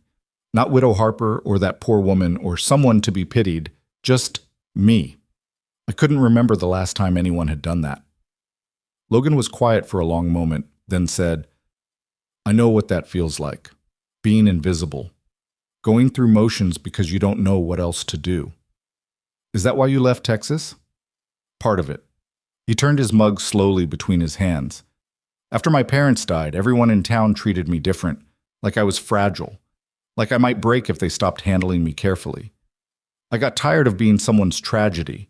I wanted to go somewhere no one knew my story, where I could just be Logan instead of that poor Mercer boy. And have you been just Logan? Here? Yeah. He looked up, and the candlelight caught in his eyes, turning them amber. Here I'm just a ranch hand, just a man doing work he's good at for a woman who doesn't coddle him. It's the first time in years I've felt like myself. The words hung in the air between them, weighted with meaning that went beyond simple employment. Evelyn felt her heartbeat quicken, felt the dangerous pull of connection threading through the storm's chaos. Logan. She didn't know what she meant to say, didn't know if she was offering warning or invitation. He seemed to understand her uncertainty because he didn't move, didn't push. Just sat there in the candlelight looking at her like she was worth looking at, like her age and her lines and her silver hair didn't matter, like she was still a woman who deserved to be seen. I should tell you something, he said quietly, before this goes any further, before either of us does something we can't take back. Evelyn's throat tightened. Here it came, the revelation that would make sense of everything. He had a wife somewhere, a girlfriend. Some reason this connection between them was impossible beyond the obvious one of age. I'm not good at staying, Logan continued. Everywhere I've been, I've left. Not because I wanted to, always, but because that's what I do. I move on before I can get attached, before people can expect things from me I'm not sure I can give. He paused, his jaw tight. But being here, with you, working this land, it's the first time I've wanted to stay, really stay. And that scares the hell out of me. The confession landed between them raw and honest, and Evelyn recognized the fear in it because she felt the same thing, wanting something that should be impossible, fighting against every instinct that said to protect yourself, stay safe, don't risk the pain that comes from caring. I'm 58 years old, she said, needing him to understand. I've buried a husband. I've survived things that should have broken me. And I'm tired, Logan, so tired of fighting. If you're going to leave, if that's who you are, then you should go now, before this becomes something neither of us can walk away from without bleeding. And if I don't want to go, then you're a fool. But her voice softened as she said it. Because I don't know how to do this. I don't know how to be anything except alone. Maybe we learn together. The same words he'd said in the kitchen days ago, but they meant something different now. Now they were an offer, a promise, a question that demanded an answer. Outside, the storm reached its peak. Thunder rolled continuously, a drumbeat that shook the windows. Rain lashed the house with fury. Lightning turned the world strobing white. And inside, in the small circle of candlelight, Evelyn sat across from a man young enough to be her son and felt desire sharp and undeniable for the first time in 12 years. She stood abruptly, needing distance, needing air. I should check the upstairs windows, make sure nothing's leaking. It was an excuse, and they both knew it. Logan nodded and stayed seated, giving her space, and she fled up the stairs like a woman running from something that terrified her. In the guest room where she'd sent Logan to change, she stood at the window watching lightning illuminate the storm. Rain hammered the glass. Wind screamed. And inside her chest, something was breaking. All the careful walls she'd built, the protection she'd wrapped around her heart, the resignation that had kept her numb and safe. She heard footsteps on the stairs, heard Logan pause in the hallway, waiting, giving her the choice to close the door, to retreat, to keep him at the safe distance they'd maintained for 8 days. Instead, she turned to face him. He stood in the doorway, backlit by the faint candlelight from downstairs, his expression uncertain. Evelyn, I'm too old for this, she said, voicing the fear that had been circling since the moment he'd first appeared at her gate. I'm too old to feel what I'm feeling, too old to want what I want, too old to think there's any future in this. Logan moved into the room slowly, carefully, like approaching a spooked horse. You're not too old to feel alive. Aren't I? Her voice cracked. Everyone says so. Jenny thinks I'm desperate. Tom thinks I'm foolish. Pastor Hayes thinks I'm sinful. Maybe they're right. Maybe this is just loneliness and proximity and a pathetic old woman's fantasy. Is that what you think? He stopped a few feet away, close enough that she could see his expression clearly in the lightning flashes. That what you feel is pathetic? I don't know what I feel. The honesty hurt. I just know that when you're near, I don't feel invisible anymore. When you look at me, I remember what it's like to matter to someone. And when you leave, because you will leave, Logan, no matter what you say, it's going to hurt worse than anything has hurt in years. So that's it? His voice was gentle but firm. You'd rather feel nothing than risk feeling something? Yes. The word came out fierce and broken. Yes, because nothing is safe. Nothing doesn't break your heart. Nothing doesn't leave you standing alone in an empty house wondering why you bothered hoping. Thunder cracked overhead, so loud it shook the floorboards. Lightning illuminated Logan's face, showing her the pain there, the understanding, the shared recognition of fear. I can't promise I won't leave, he said quietly. I can't promise I know how to stay. All I can promise is that right now, in this moment, I want to be here, with you. Not because you're desperate or I'm taking advantage, because you see me too, Evelyn. You see past the drifter to the person underneath, and that's worth more than you know. She should tell him to go, should maintain the boundaries that kept this from becoming something messy and complicated, should remember all the reasons this was impossible. Instead, she said, I'm scared. Me too. 2 words, simple and honest, and somehow they shifted everything. Evelyn crossed the space between them, moving slowly, giving herself time to change her mind. Logan stood utterly still, letting her come to him, not pushing or pulling. When she was close enough to feel the heat coming off his skin, she stopped. If we do this, she whispered, if we cross this line, there's no going back. I know. People will talk. They'll say terrible things. Let them. You'll break my heart. Logan's expression softened. Maybe. Or maybe you'll break mine first. She almost smiled at that, at the absurdity of thinking she could hurt him. But he looked serious, vulnerable, and she realized with sharp clarity that he was risking just as much as she was. Maybe more. He was offering her honesty in a world that had given her nothing but lies and loss. The storm howled outside. Rain hammered the roof. And Evelyn Harper, 58 years old and tired of being careful, reached up and touched Logan Mercer's face. His skin was warm beneath her palm, his jaw rough with stubble. He closed his eyes like her touch hurt, or healed, or both. She traced the scar above his eyebrow with her thumb, wondering at its origin, at all the stories his body carried that she didn't know. Evelyn. Her name on his lips was prayer and question. She answered by rising on her toes and pressing her mouth to his. The kiss was tentative at first, testing, neither of them quite sure how to navigate this new territory. But then Logan's arms came around her, gentle and strong, and she leaned into him, into the solid warmth of his body, into the possibility of something she'd convinced herself was gone forever. He kissed her like she was precious, like age didn't matter and scars were beautiful, and all the broken pieces inside her deserved tenderness. She kissed him back like a drowning woman breaking surface, desperate and grateful and terrified this wasn't real. When they finally broke apart, both breathing hard, Logan rested his forehead against hers. We don't have to, he started. I know. She cut him off. But I want to. For once in my life, I want to choose something just because it makes me feel alive. Are you sure? She pulled back enough to meet his eyes.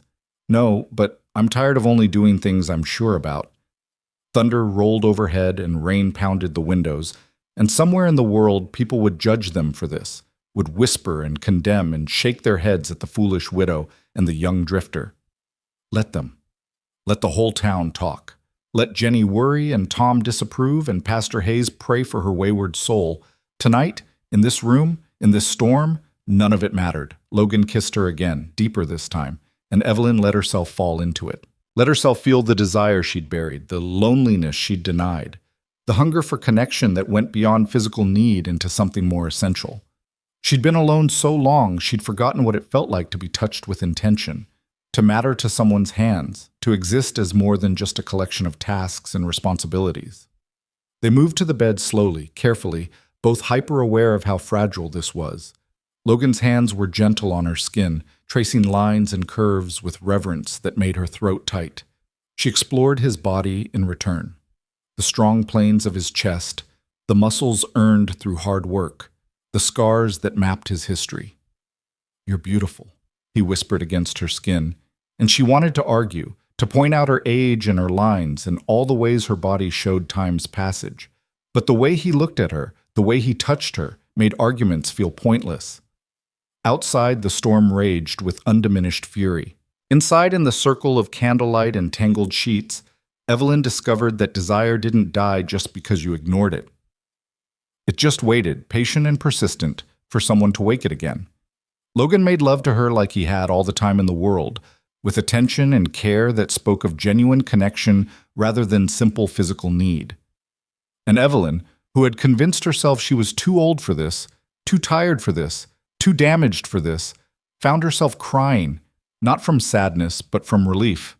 Relief at being seen, relief at being wanted, relief at feeling alive in her own skin for the first time in years. Afterward, they lay tangled together while the storm slowly exhausted itself. Rain softened to a steady patter. Thunder rumbled away toward the east. The violence that had brought them together eased into something gentler. Logan's arms stayed around her, solid and warm, and Evelyn rested her head on his chest, listening to his heartbeat. She should feel guilty, should feel ashamed, should already be regretting this choice and planning how to undo it.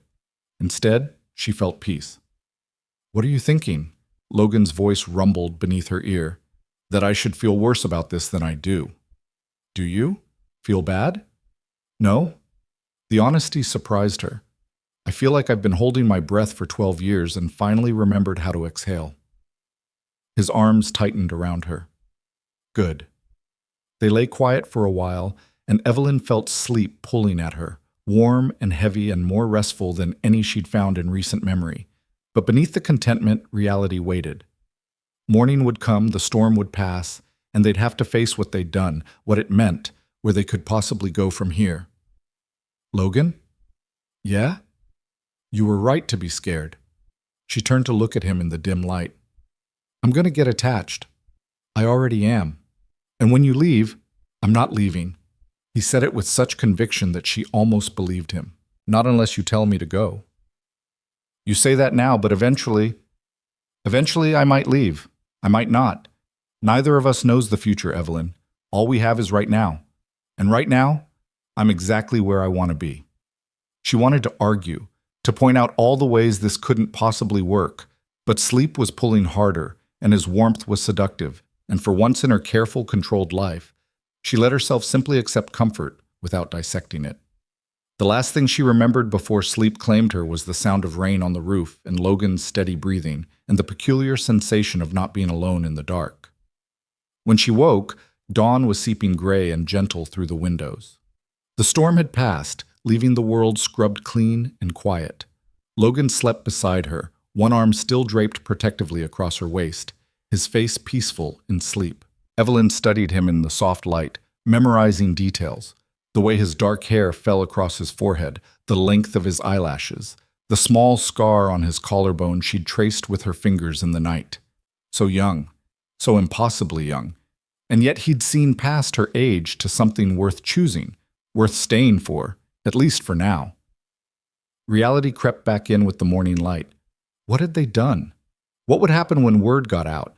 And it would get out because nothing stayed secret in a small town. What would Jenny say? What would the gossips make of this? Logan stirred, his eyes opening slowly. When he saw her watching him, he smiled, small and genuine and completely unguarded. "Morning," he said, his voice rough with sleep. "Morning." They stared at each other for a long moment, and Evelyn waited for the regret to hit, waited to feel shame or embarrassment or the cold horror of realizing she'd made a terrible mistake. It didn't come. Instead, she felt something that might have been hope. Fragile and dangerous and completely impractical, but hope nonetheless. "I should check on the animals," she said, because routine was safer than examining what had happened between them. "I'll help." They dressed in silence that felt companionable rather than awkward, and headed downstairs together. In the kitchen, morning light showed the evidence of the storm. Branches scattered across the yard, puddles gleaming like mirrors, one of the porch chairs blown over.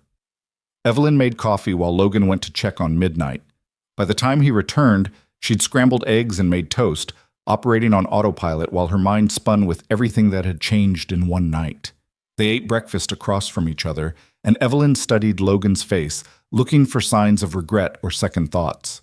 She found neither, just quiet contentment and occasional glances that made her stomach flutter like she was 16 instead of 58. "The bunkhouse roof will need fixing before tonight," Logan said, practical as always. "The leak probably did some damage to the ceiling. We can work on it after we check the fence lines." She paused, then added carefully, "If you want to. If you're still, I'm still working here." He met her eyes directly. "Unless you've changed your mind about that." "No." The word came too quick, too fierce. "No, I haven't changed my mind." What remained unspoken was everything else. What last night meant, where this could possibly go, how they'd navigate the gossip and judgment that was surely coming. But sitting there in her kitchen with morning sun streaming through the windows and Logan's steady presence across from her, those questions felt less urgent than they should have. One day at a time. One choice at a time. That's all she could handle. The phone rang, shattering the quiet. Evelyn considered ignoring it, but habit won out. She answered to find Jenny's worried voice on the other end. "Evie? Thank goodness. I've been trying to call since last night, but the lines were down. Are you all right? The storm was awful in town, and I was worried sick about you out there alone."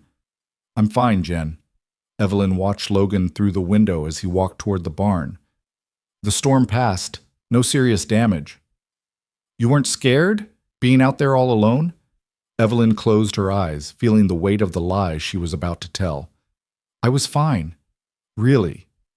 They talked for a few more minutes, Jenny cataloging storm damage in town, Evelyn offering minimal responses.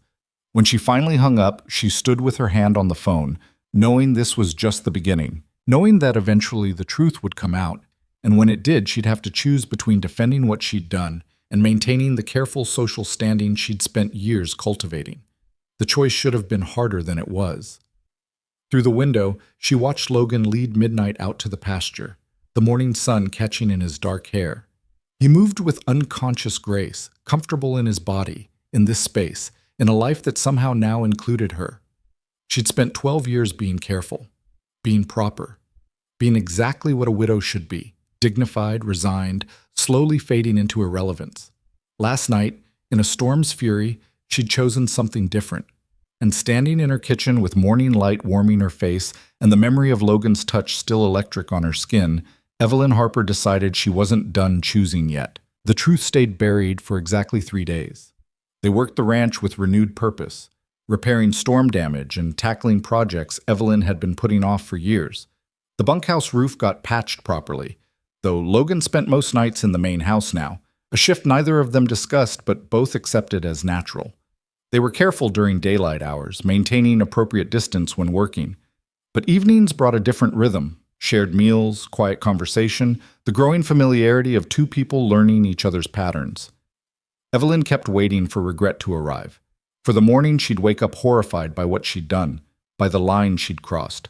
But each sunrise brought only the same steady certainty.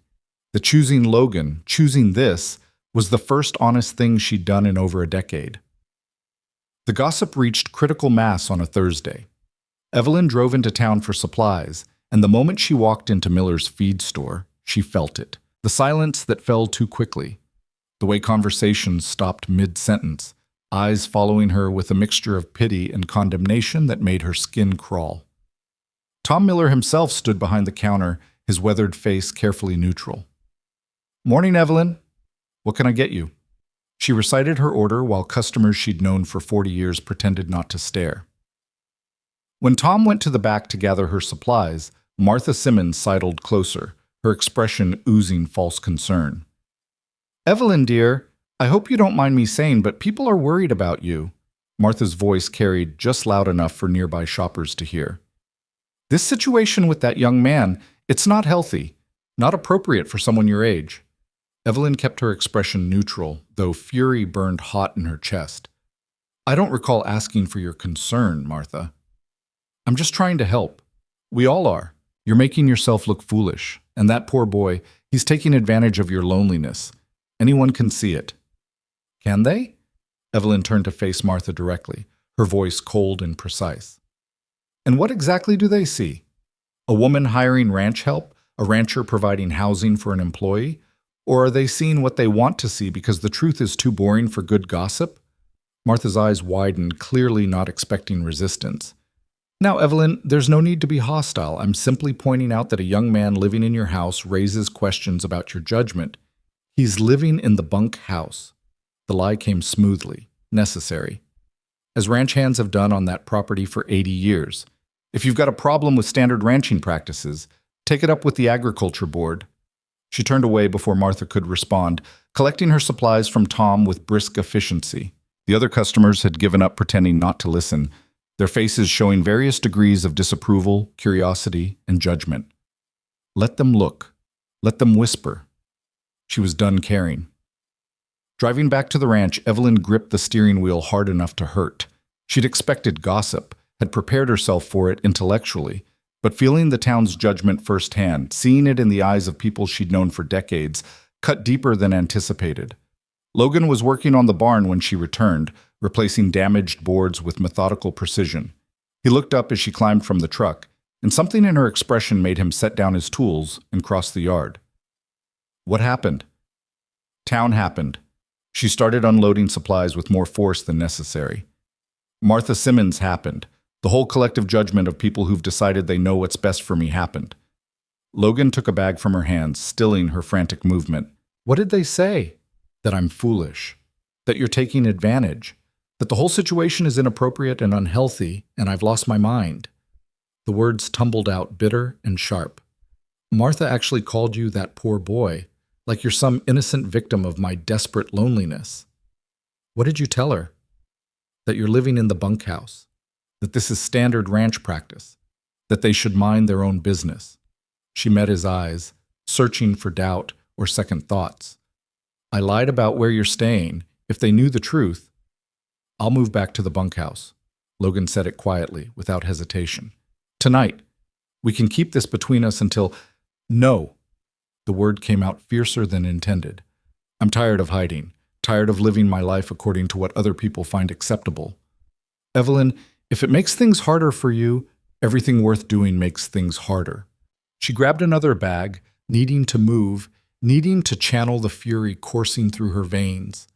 I spent 12 years being the perfect widow, quiet, dignified, slowly disappearing into what people expected me to be. I'm done with that.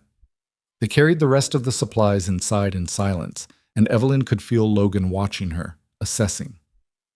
When the truck was empty, she stood in the kitchen feeling scraped raw, all her defenses stripped away by Martha's casual cruelty. Do you want me to leave? Logan asked finally. Not the ranch. Just this. Us. Whatever this is becoming, if it's making your life impossible. Is that what you want, to leave? No. He crossed to where she stood, taking her hands in his. But I don't want to be the reason the town turns on you either. Evelyn looked down at their joined hands, his young and strong, hers lined with age and work. The contrast should have bothered her, should have reminded her of all the reasons this was impossible. Instead, it just felt right. I don't care what the town thinks, she said quietly. I care what you think. I care whether you're staying because you want to or because you feel obligated. Because if this is pity or charity or some misguided attempt to save the lonely widow... Logan cut her off with a kiss, sudden and fierce, pulling her against him with an urgency that left no room for doubt. When he pulled back, his gray eyes were stormy. Does that feel like pity to you? His voice was rough. Does any of this feel like obligation? No. She breathed the word against his mouth. But people will say, let them say whatever they want. I'm here because being anywhere else feels wrong. I'm here because you see me, Evelyn. Really see me. Not what I should be or could be, but what I am. And that's worth more than any amount of town gossip. They stood together in her kitchen, foreheads touching, and Evelyn felt something settle in her chest. This was real. Whatever judgment came, whatever price she'd pay for choosing him, at least it would be honest. The phone rang, shattering the moment. Evelyn considered ignoring it, but Logan stepped back, releasing her. and she answered to find Jenny's voice tight with barely controlled emotion. "Evie, we need to talk. I'm coming over." "Jenny, I don't think—" "I'll be there in 20 minutes. Don't you dare leave." The line went dead. Evelyn set the phone down carefully, her stomach knotting with dread. Jenny knew. Of course she knew. In a town this size, secrets lasted about as long as morning dew. "That was Jenny," she told Logan. "She's coming over. She knows something." "You want me to make myself scarce?" "No." Evelyn surprised herself with the certainty.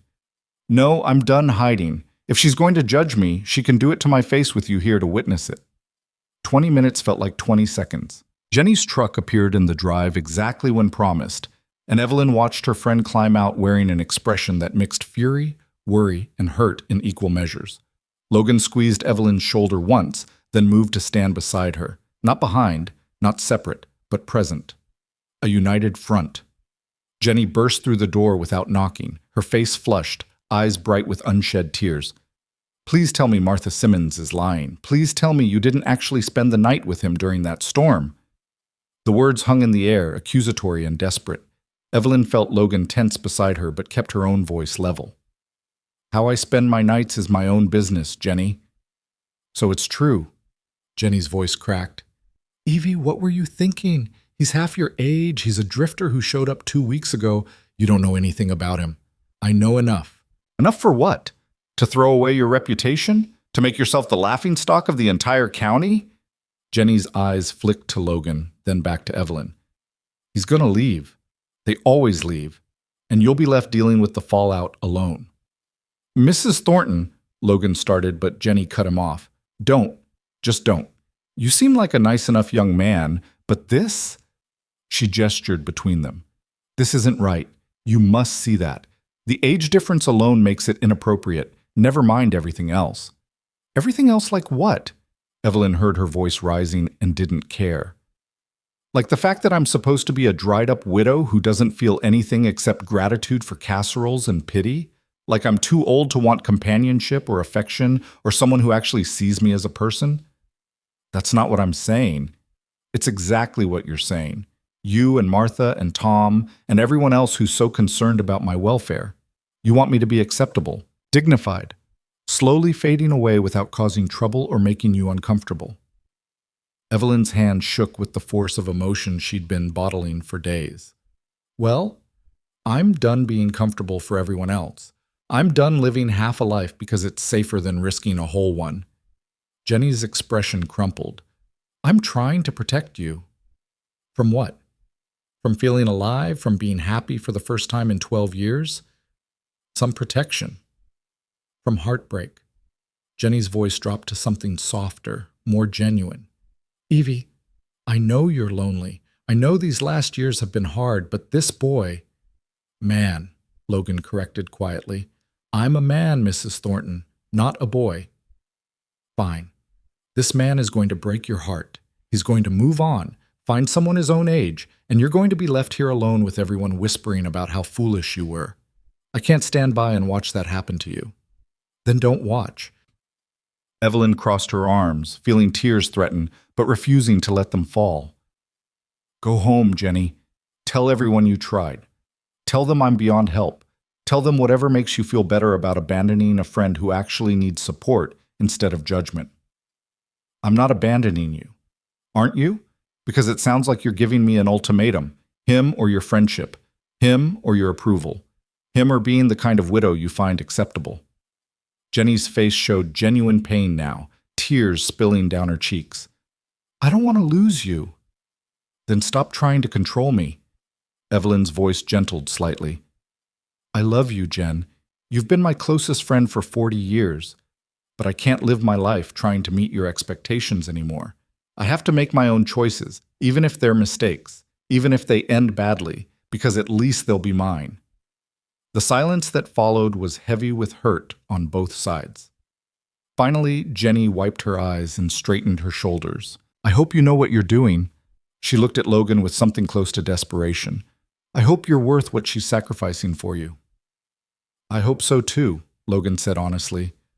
"All I can tell you is I have no intention of hurting her. Not deliberately. Not if I can help it. Intentions don't mean much when you're crying alone in an empty house. Jenny left without another word, and Evelyn stood frozen in place, watching her best friend's truck disappear down the drive. The confrontation had left her feeling hollowed out, scraped raw, simultaneously furious and heartbroken. Logan's arms came around her from behind, and she leaned into his strength, letting herself be held while emotions she'd been fighting threatened to overwhelm her. "I'm sorry," he murmured against her hair. "I'm so sorry this is happening because of me. It's not because of you, it's because of me. Because I chose something that scares them." She turned in his embrace to face him.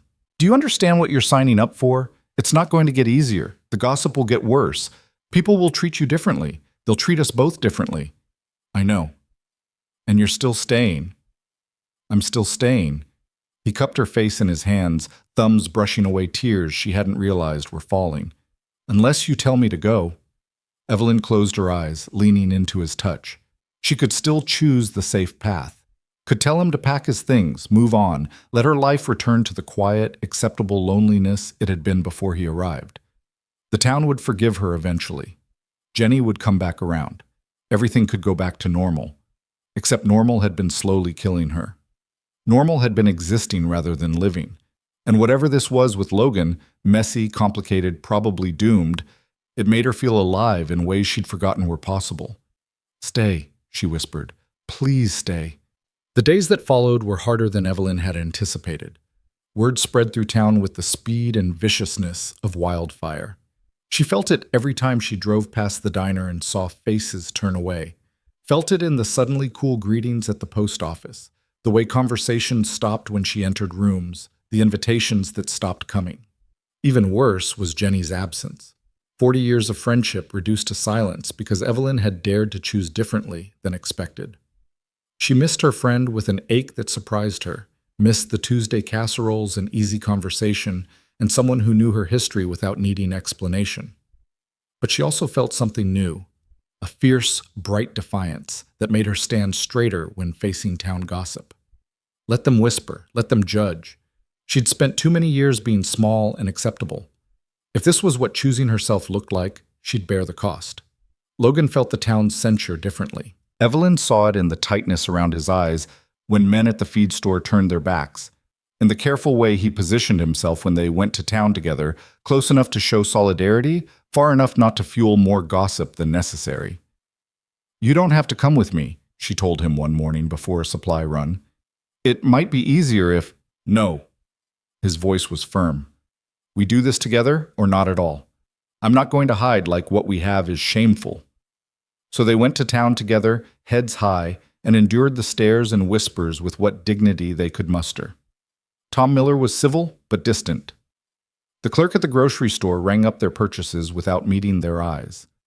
Only old Frank Peterson at the hardware store treated them normally, grumbling about the weather and complaining about his arthritis like always. "Don't let them get to you," Frank told Evelyn as she paid for fence staples. "Town's always got to have something to talk about. Give them a month and they'll find some new scandal to chew on." But Evelyn wasn't sure she had a month's worth of defiance left. The isolation was wearing on her more than she wanted to admit. She'd never been particularly social, but losing the casual friendships and familiar faces that had structured her life for decades left a void she hadn't anticipated. 2 weeks after the confrontation with Jenny, Sheriff Tom Brennan showed up at the ranch unannounced. Evelyn's stomach dropped when she saw the official vehicle, wondering what fresh judgment this visit would bring. Tom climbed from his truck slowly, his expression serious.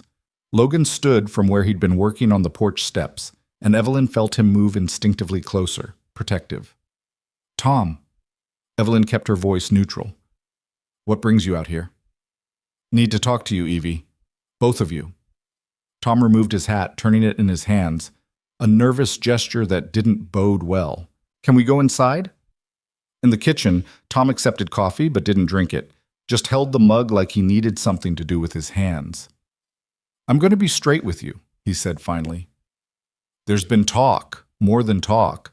Martha Simmons went to Judge Parker, tried to get him to look into whether there's anything inappropriate happening out here. Some nonsense about a vulnerable woman being taken advantage of. Rage flashed hot through Evelyn's chest. Martha Simmons can go to hell. I agree. And so did the judge. Told her to mind her own business. Tom finally looked up, meeting Evelyn's eyes. But here's the thing, people are watching, looking for any excuse to cause trouble. And I'm worried that if something happens, if there's even a hint of impropriety, it could get ugly fast. What are you suggesting? Logan's voice was controlled but tight with suppressed anger. I'm suggesting you two be careful, real careful. Keep everything above board, at least publicly. Tom's expression softened. Look, I don't care what you do in private, that's your business. But this is a small town with small town attitudes, and you're already fighting an uphill battle. Don't give them ammunition.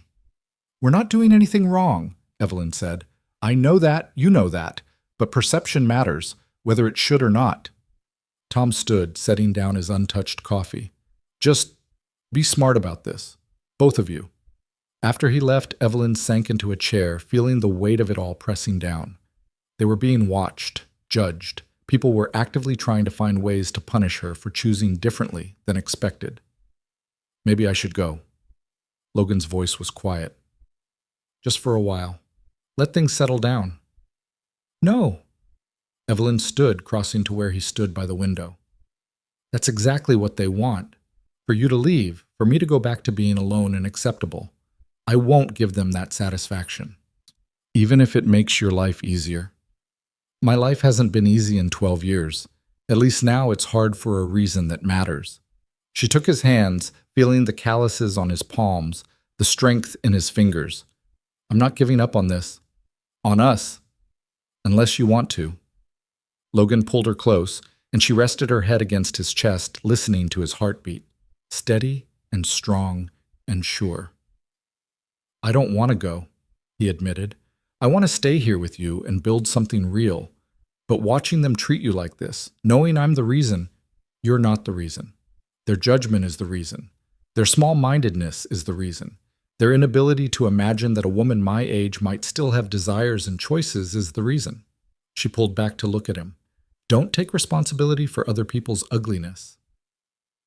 That evening, they sat on the porch watching the sun set in shades of amber and rose. The ranch spread around them, scarred by storms and years, but still standing, still solid. Like her. Like them. Tell me something, Evelyn said quietly. When you think about the future, what do you see? Logan was quiet for a long moment. Honestly? Always honestly. I see this porch, this ranch, you beside me.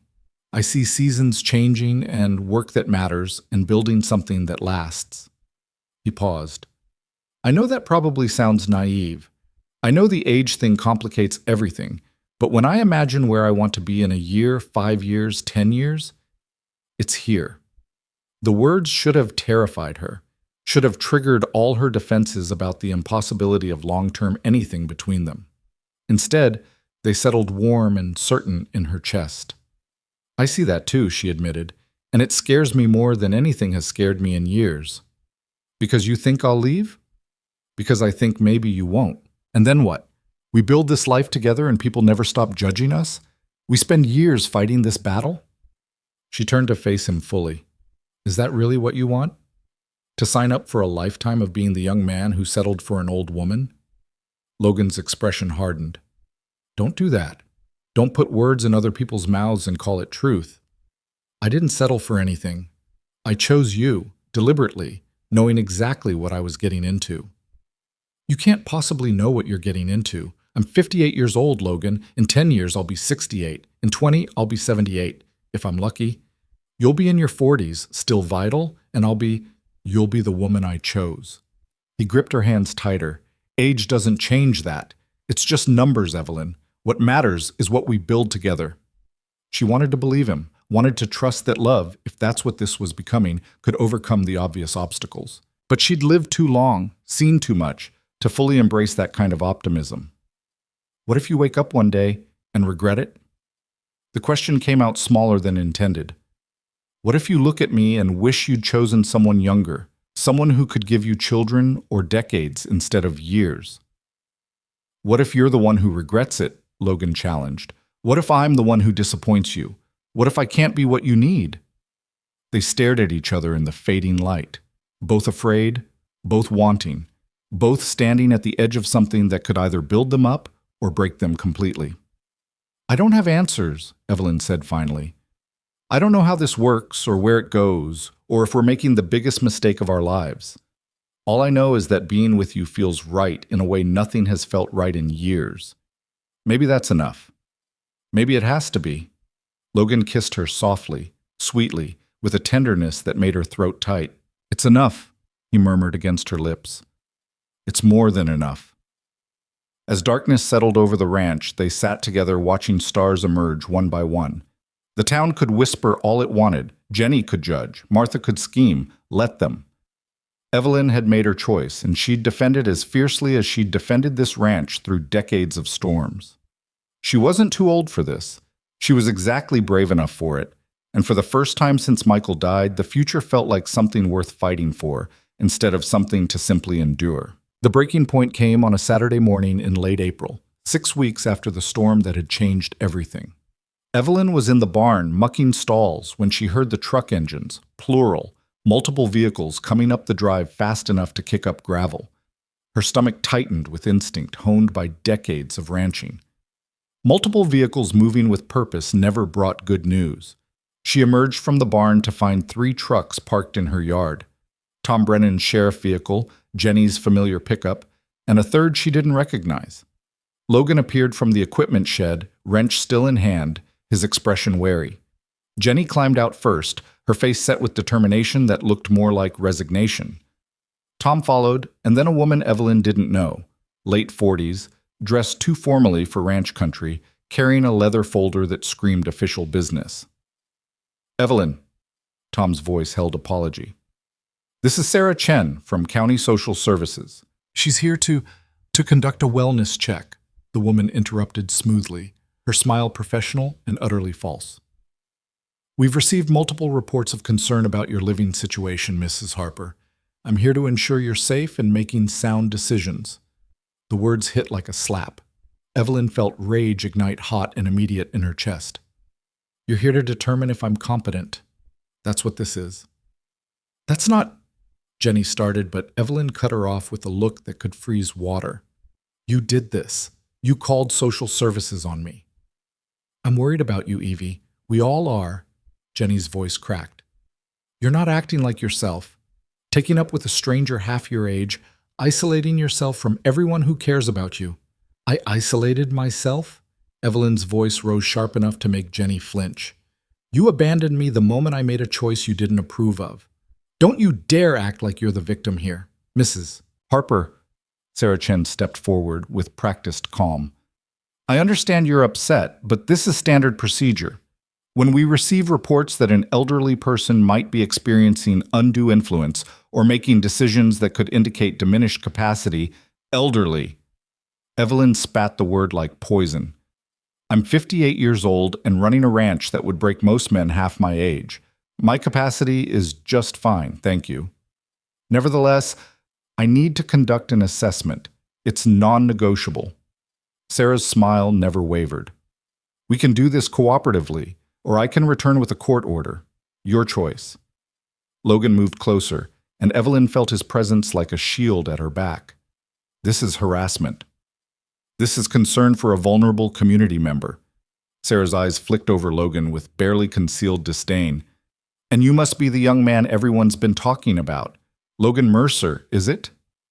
That's right. How long have you known Mrs. Harper? That's none of your business. Actually, it is.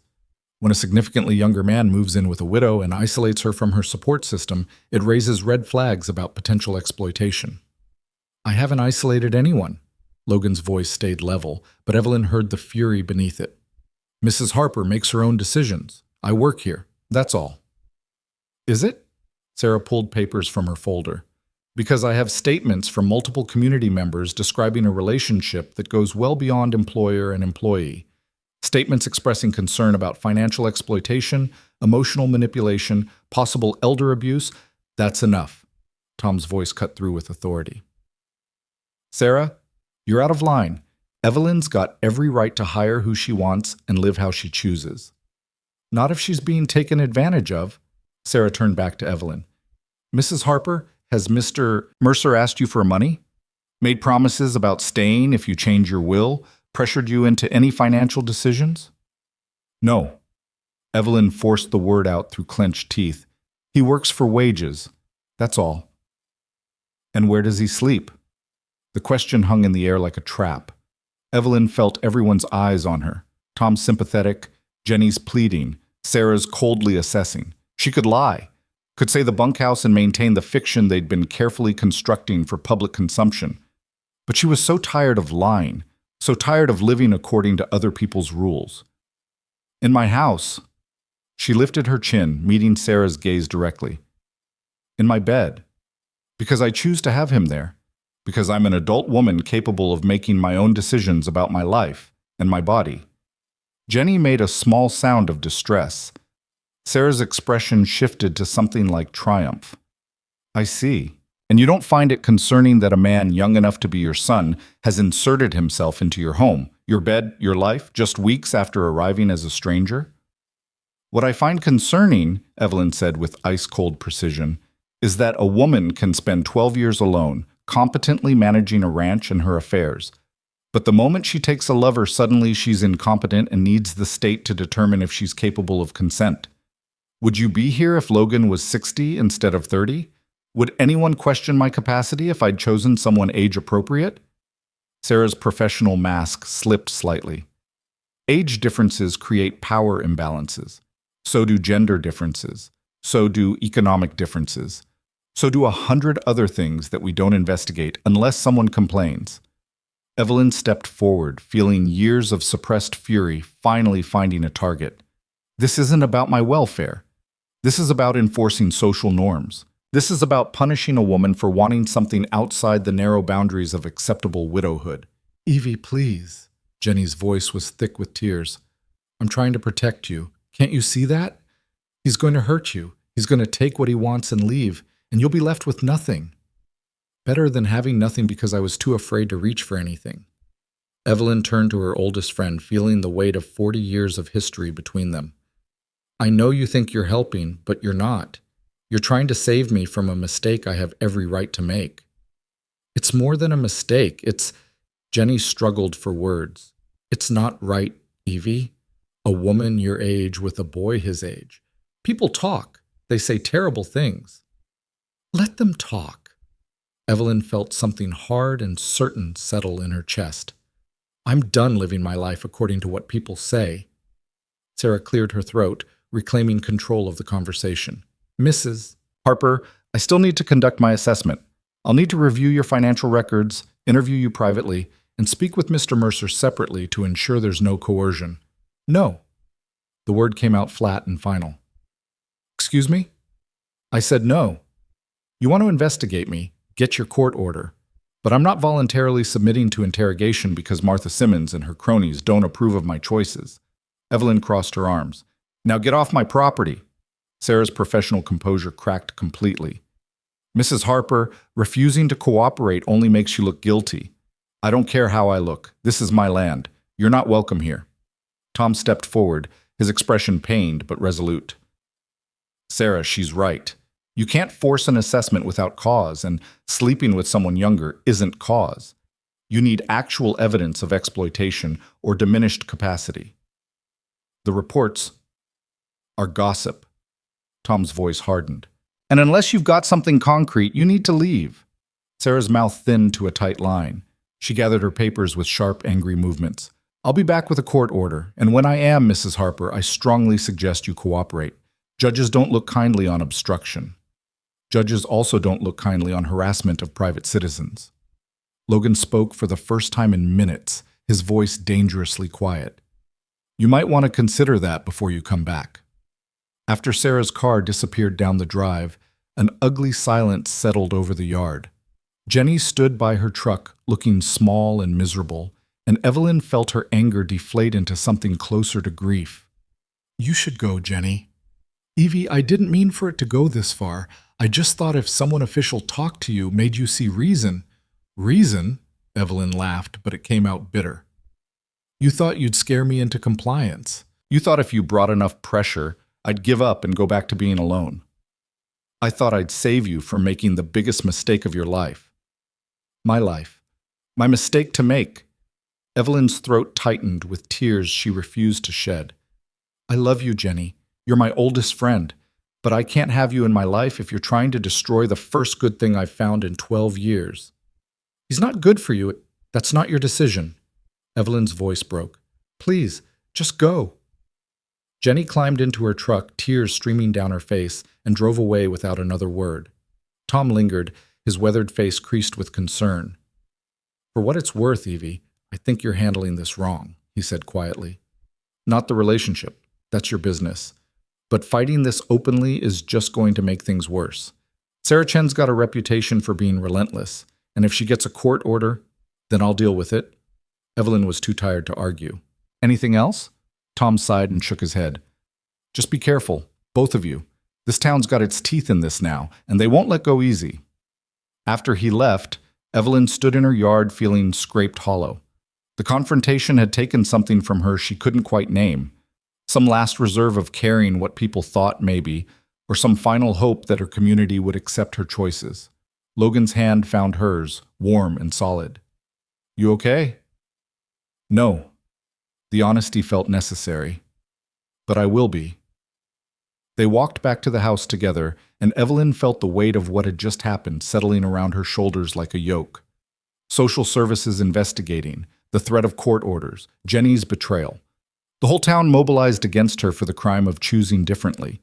Inside, she sank into a kitchen chair, suddenly exhausted.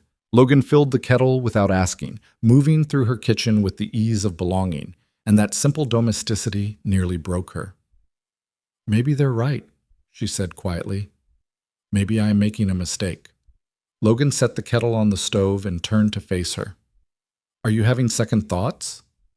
I'm having all the thoughts. She pressed her palms against her eyes, fighting tears. They're going to make this impossible, Logan. A court order, investigations, the whole town watching and judging. Is this really what you want? A life where we're constantly fighting just to be together? Is it what you want? I don't know anymore. I'm so tired of fighting, tired of defending myself, tired of justifying why I deserve to feel alive. She looked up at him, seeing the pain in his gray eyes. Maybe it would be easier if you just left, went somewhere else, found someone your own age who doesn't come with all this baggage. Logan crossed the kitchen and knelt in front of her chair, taking her hands in his. Easy isn't the same as right. And leaving you, that would be the easiest thing in the world and the wrongest thing I could do. You say that now. But what about when they get that court order? When they dig through my finances looking for evidence you're exploiting me? When they drag this through the legal system and make both our lives hell? Her voice cracked. What if they find some technicality and use it to force you away? What if fighting this costs us everything? Then we fight anyway. His grip tightened on her hands. Evelyn, listen to me. I've run from hard things my whole life. I ran from Texas when my parents died because staying hurt too much. I ran from every place I've worked when things got complicated. But I'm not running from this. From you. Because for the first time in my life, I've found something worth standing still for. I'm not worth this trouble. Yes, you are. You... He said it with such conviction that fresh tears spilled down her cheeks. You're worth fighting for. This, what we have, is worth fighting for. And I'm not going to let Martha Simmons or Sarah Chen or the whole damn town take it away just because they don't understand it. Evelyn let herself cry then, really cry, for the first time since this whole nightmare began. Logan pulled her close and held her while she sobbed out weeks of accumulated fear and frustration and grief. When the tears finally subsided, she felt scraped clean, raw but somehow lighter. I don't know how to do this, she admitted against his shoulder. I don't know how to fight the whole world and win. Maybe we don't have to fight the whole world. Maybe we just have to outlast them. Logan pulled back to look at her. Gossip fades. People find new things to talk about. If we can just hold on long enough, that could be months, years even. Then we hold on for months or years, together. The kettle screamed and Logan rose to make tea while Evelyn sat feeling wrung out and uncertain. He was right that gossip faded, but could they really endure months of this? And what if Sarah Chen came back with that court order? What if the investigation found something, not exploitation, because there wasn't any, but some technicality they could twist into evidence of impropriety? She was still wrestling with these questions when Logan set tea in front of her and sat down across the table. "I need to tell you something," he said, his expression serious. "Something I should have told you before." Evelyn's stomach dropped. Here it was. The other shoe. The secret that would make sense of everything. "What?" "I have money." He said it simply, watching her face. "Not a fortune, but enough. My parents left me their ranch when they died. I sold it to developers like I told you, but what I didn't tell you was how much it sold for. $3.2 million. The number hit like a physical blow. Evelyn stared at him, trying to process this information. $3 million. Why didn't you tell me?" "Because every time I did, every other place I worked, it changed things. People treated me different, wanted things from me, assumed I was playing at ranching because I was bored, not because I actually needed to work." He leaned forward, intense. "I wanted you to see me for who I am, not what I have, and I was afraid if you knew, you'd think that's why I stayed." "I don't understand. If you have that kind of money, why are you here? Why work for wages that barely cover expenses?" "Because money doesn't fix loneliness. It doesn't give you purpose or make you feel alive. I've spent 3 years drifting, and all that money just made it easier to keep running." His eyes locked on hers. "I stayed here because this place feels like home, because you feel like home. Not because I need the job, but because I need the purpose it gives me." Evelyn's mind raced through implications. "If social services finds out you have money, then it proves I'm not here for financial gain. It proves exactly the opposite of what they're suggesting." Logan reached across the table. "Don't you see? This could actually help us. Or it could make things worse. They could say you're using your money to manipulate me, that you're buying your way into my life." "Let them say whatever they want. We know the truth." The truth. Evelyn turned the word over in her mind, trying to find solid ground in shifting sand. The truth was she'd fallen in love with a man 30 years younger who happened to have millions of dollars he'd never mentioned. The truth was the town would crucify them either way, for exploitation if he was poor, for manipulation if he was rich. The truth was there was no winning this fight conventionally. An idea began forming, dangerous and desperate and possibly brilliant. "What if we stopped fighting?" she said slowly. Logan frowned. "What do you mean?" "I mean, what if we stopped trying to make them understand or accept us? What if we just left?" "Left the ranch?" "Not permanently, just for a while." The idea gained momentum as she spoke. "You've got money. I could hire a manager for the ranch. We could go somewhere nobody knows us, where we're not the widow and the drifter, but just two people building a life together. Let the gossip die down. Let them realize we're serious. And when we come back, if we come back on our own terms." Logan studied her carefully. "Are you sure? This ranch has been your whole life." "No. Surviving has been my whole life. This ranch was just the place I did it." She felt certainty building, pushing back the exhaustion and fear. "I'm 58 years old, Logan. If I've learned anything, it's that life is too short to spend it fighting battles you can't win. We can't make this town accept us, but we can choose not to need their acceptance." "Where would we go?" "Anywhere. Everywhere." She laughed, and it felt genuine for the first time in weeks. "You've been drifting for years. Maybe it's my turn. Maybe we drift together for a while and figure out what we actually want instead of what everyone else thinks we should want." The idea terrified her, leaving the ranch, abandoning the only home she'd known for 40 years, walking away from the fight. But it also felt like freedom, like choosing herself for the first time in her life instead of choosing duty or propriety or what was expected. "We could come back when we're ready," Logan said thoughtfully. "Set up the ranch however we want. Make it work for us instead of constantly defending it to everyone else. Or we might find somewhere else entirely. Somewhere we could start fresh." They sat in silence for a moment, both contemplating this radical shift. Then Logan stood and crossed to where she sat, pulling her to her feet and into his arms. "When do we leave?" he asked. "Soon." Evelyn felt something like joy bubbling up through the exhaustion. Before Sarah Chen comes back, before Jenny tries another intervention, before I lose my nerve. You won't lose your nerve. He kissed her forehead. You're the bravest person I know. That evening, they began planning in earnest. Logan made calls to find a reliable ranch manager. Evelyn went through papers, organizing what would need to be handled remotely and what could wait. They moved with purpose and energy that came from finally having a plan, finally seeing a way forward that didn't involve constant battle. 2 days later, old Frank Peterson from the hardware store showed up unannounced. Evelyn tensed, expecting another confrontation, but Frank just shuffled onto the porch and settled into a chair without invitation. "Heard you're leaving," he said without preamble. "News travels fast." "Always does." Frank pulled out his pipe and tamped tobacco into it with weathered fingers. Town's divided on whether to be relieved or ashamed. "And which are you?" "Neither." He lit the pipe and took a long draw. "I'm proud of you, actually. Takes guts to choose yourself over what's comfortable." The words hit unexpected and soft. Evelyn felt her throat tighten. "Thank you, Frank." "Don't thank me yet. I've got something to say, and you're not going to like it."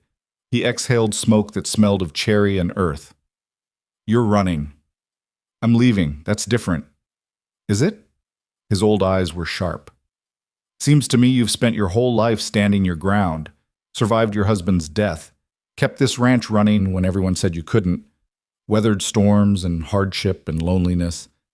But the moment the town gets ugly, you fold?" Anger flashed hot. "I'm not folding. I'm choosing not to fight a battle I can't win." "Can't win or won't fight?" Frank leaned forward. "Because the Evelyn Harper I've known for 40 years doesn't run from hard things. She faces them head on and makes everyone else back down.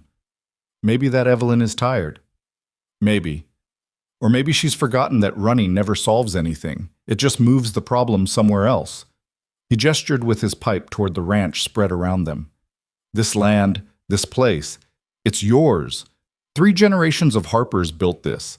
You going to let Martha Simmons and a social worker chase you off it?" "They're not chasing me. I'm choosing to leave." "Choosing to run," Frank corrected. "And when you get wherever you're going, what then? You think people won't judge you there? You think age gap relationships get easier in the next town over?" Logan appeared in the doorway, clearly having heard the conversation. "With respect, Mr. Peterson, what we do and where we do it is our business." "True enough." Frank stood, knocking ash from his pipe. "But before you go, you might want to ask yourself what you're actually running from. Because if it's other people's opinions, those travel with you wherever you go." After Frank left, Evelyn stood on the porch feeling shaken. Logan came to stand beside her, both of them looking out at the land that had defined her adult life. "Is he right?" she asked quietly. "Am I running?" "Does it matter?" Logan's voice was gentle. "Even if we are running, maybe that's okay. Maybe strategic retreat is better than grinding yourself down fighting an unwinnable war. Or maybe I'm taking the easy way out, again." "How is this easy? You're leaving everything you've known, everything you've built, to be with me." "That's not easy." "That's terrifying." Evelyn thought about that, about what leaving meant, what staying would cost, what she actually wanted beneath all the fear and anger and exhaustion. She thought about Michael, who'd loved this ranch enough to die working it, about her own 40 years of blood and sweat poured into this soil, about the legacies she'd be abandoning. And she thought about Logan beside her, solid and real, and choosing her every day despite every reason not to, about the possibility of a life built on more than duty and survival, about what courage actually looked like when you were 58 and afraid and in love with the wrong person by every conventional measure. "I need to think," she said finally. "Really think, not just react." Logan nodded and gave her space, and Evelyn spent the rest of the evening walking the ranch alone. She checked fence lines she and Logan had repaired together, stood in the barn where the beam had nearly killed her before any of this started, sat on the porch steps where she'd watched him work that first day, fixing her gate like he belonged there. Every place held memories. Michael laughing, years of hard work, seasons of survival. But they also held loneliness, endless empty nights. The slow erosion of will that came from existing rather than living. She could stay and fight, could stand her ground against social services and town gossip and Jenny's concern, could prove she was tough enough to withstand anything, or she could leave and find out who she was beyond this place, beyond the role of widow or rancher or acceptable woman. Could choose freedom over legacy, possibility over certainty, love over land. Neither choice was wrong. Neither was easy. As sunset painted the sky in shades of amber and rose, Evelyn made her decision. She found Logan in the barn, grooming Midnight with steady, methodical strokes. He looked up when she entered, and she saw the question in his eyes. "We're staying," she said. Logan set down the brush. "Are you sure?" "No, but I'm sure that running isn't the answer. Frank was right. I've never been someone who backs down from hard things. I'm not starting now." She crossed to where he stood. "We stay. We fight if we have to. We build this life here, in full view of everyone who judges us, and we let our life be the answer to all their questions. It's going to be hard. Everything worth doing is hard." She took his hands. "But we do it together. And we do it here, on land that's mine, in a life we choose. No more hiding, no more apologizing. We live honestly, and we let that be enough." Logan pulled her close, and Evelyn felt certainty settle in her bones. This was right. Difficult, probably impossible by conventional wisdom, but right. "Okay," Logan murmured against her hair. "We stay. We fight. We win. Or we lose spectacularly and become a cautionary tale." She pulled back to smile at him. "Either way, it'll be memorable." The next morning, Evelyn called Sarah Chen directly. "Ms. Chen, this is Evelyn Harper. I understand you're planning to return with a court order." "Mrs. Harper," Sarah's voice was coolly professional. "Yes, I've filed the necessary paperwork. You should receive notification within the week. Save yourself the trouble. I'll voluntarily submit to your assessment. Financial records, interviews, whatever you need. I've got nothing to hide." Silence on the other end, then. "I see. May I ask what changed your mind?" "I decided I'm tired of fighting. Not tired of this relationship, tired of fighting about it. So let's settle this. You investigate, find nothing wrong because there isn't anything wrong, and then everyone can move on with their lives." "Mrs. Harper, I appreciate your cooperation, but you should know, even if I find no evidence of financial exploitation, that doesn't mean the relationship is appropriate. With respect, Ms. Chen, whether my relationship is appropriate isn't your jurisdiction. Whether I'm being exploited is. So come do your investigation, but when you're done and you've found nothing, I expect a written statement clearing both myself and Mr. Mercer of any wrongdoing." She hung up before Sarah could respond, feeling strangely empowered. No more defensive posturing, no more hiding, just radical transparency and the confidence that truth would be enough. The investigation took 3 weeks. Sarah Chen returned with her leather folder and professional smile, conducting interviews separately and together, reviewing financial records with meticulous care, checking every detail of Evelyn's competency and Logan's behavior. She found nothing, no evidence of financial exploitation, no signs of diminished capacity, no proof of coercion or manipulation, just 2 adults in a consensual relationship, living their lives as they chose. The written report, when it came, was grudging but clear. Investigation finds no evidence of elder abuse, financial exploitation, or undue influence. Mrs. Harper demonstrates full mental capacity and makes informed decisions about her own welfare. Case closed. Evelyn posted the report on the bulletin board at Miller's feed store with a simple note. "For anyone who's concerned about my welfare, I'm fine. Logan's fine. We're together by choice. Move on."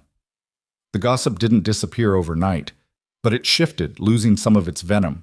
People who'd been loudest in their judgment suddenly found other topics to discuss. Martha Simmons stopped crossing the street when she saw Evelyn. Tom Brennan started nodding respectfully again when they crossed paths. Jenny took longer.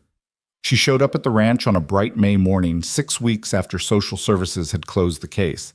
Evelyn saw her truck coming up the drive and braced herself for another confrontation. Instead, Jenny climbed out carrying a covered dish and wearing an expression of profound uncertainty. "I made pot roast," she said without preamble. "Your favorite." Evelyn stood on the porch, arms crossed, waiting. "I was wrong," Jenny's voice cracked. "About everything. About you needing protection, about Logan taking advantage, about this whole thing being a mistake. I was so sure I knew better than you what you needed that I couldn't see what was right in front of me. And what was right in front of you? That you're happy, really happy, for the first time since Michael died. And I almost destroyed that because I thought I knew better. The apology landed soft but genuine, and Evelyn felt her defenses start to crack. You hurt me, Jenny, badly. I know, and I'm sorry. I'm so sorry. Tears spilled down Jenny's round cheeks. I thought I was protecting you, but I was really just trying to make you fit back into the comfortable box where I could stop worrying about you. That was selfish and wrong, and I'm asking if you can forgive me. Evelyn descended the porch steps slowly, studying her oldest friend. Jenny looked genuinely remorseful, her eyes red from crying, her hands trembling as she held the casserole dish like an offering. I need you to understand something, Evelyn said carefully. This isn't a phase. This isn't me being foolish or desperate. Logan and we're building a life together. And if you can't accept that, if you're going to keep waiting for it to fail so you can say, I told you so. I'm done waiting for failure, Jenny interrupted. I want to support you, support both of you. I want my friend back. Logan appeared in the doorway and Evelyn glanced back at him. He nodded once, leaving the decision to her. Come inside, Evelyn told Jenny. We'll have pot roast and talk. But Jenny, this is your last chance. Hurt me again, and we're done. Understood? Understood. They ate lunch together, awkward at first, but gradually easing into something that resembled their old friendship. Jenny asked Logan about his background with genuine interest rather than suspicion. She listened when Evelyn talked about their plans for the ranch without offering unwanted advice. It wasn't perfect, but it was a start.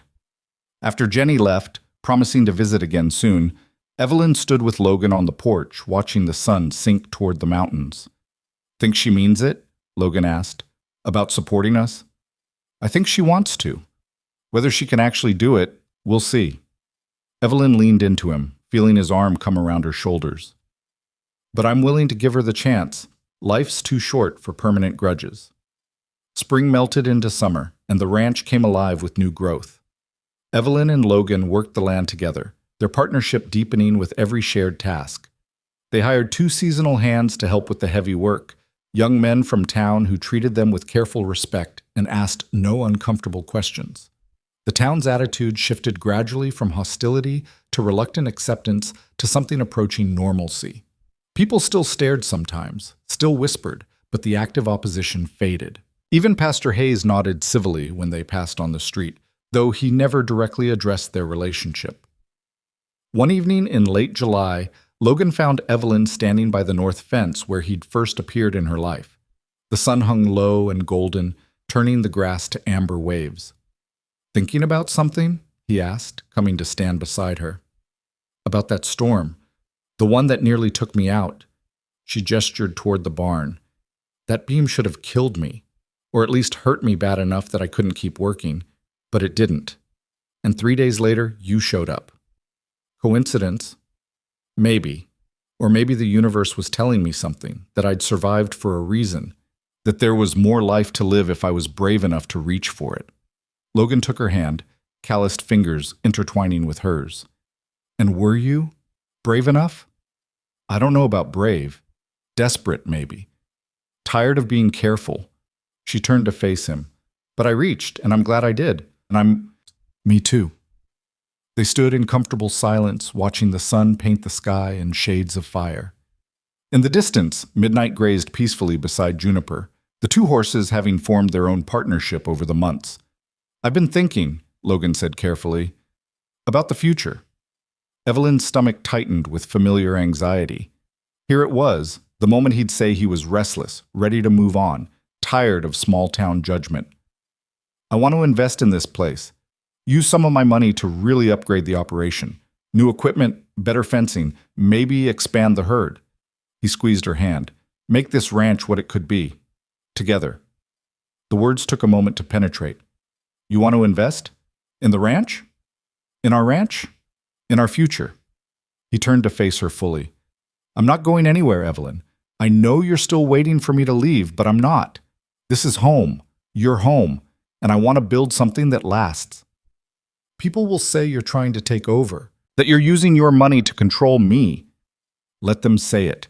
We know the truth. Logan pulled something from his pocket, a small velvet box that made Evelyn's heart stop. And maybe it's time we make the truth official. He opened the box to reveal a simple silver band with a small diamond. Nothing ostentatious, just honest and clean and beautiful. I know we can't get married legally without making a big production of it, and maybe you don't even want to, but I wanted you to have this anyway. A promise, a commitment, whatever we decide to call it. His gray eyes held hers. Evelyn Harper, will you build this life with me? Officially, publicly, for however many years we get? Evelyn stared at the ring, her mind spinning through implications. Marriage at 58 to a man barely 30. The gossip would explode all over again. People would say she was foolish, that he was after her land, that the whole thing was pathetic. And she found she didn't care. Yes, she heard herself say. Yes, I'll marry you.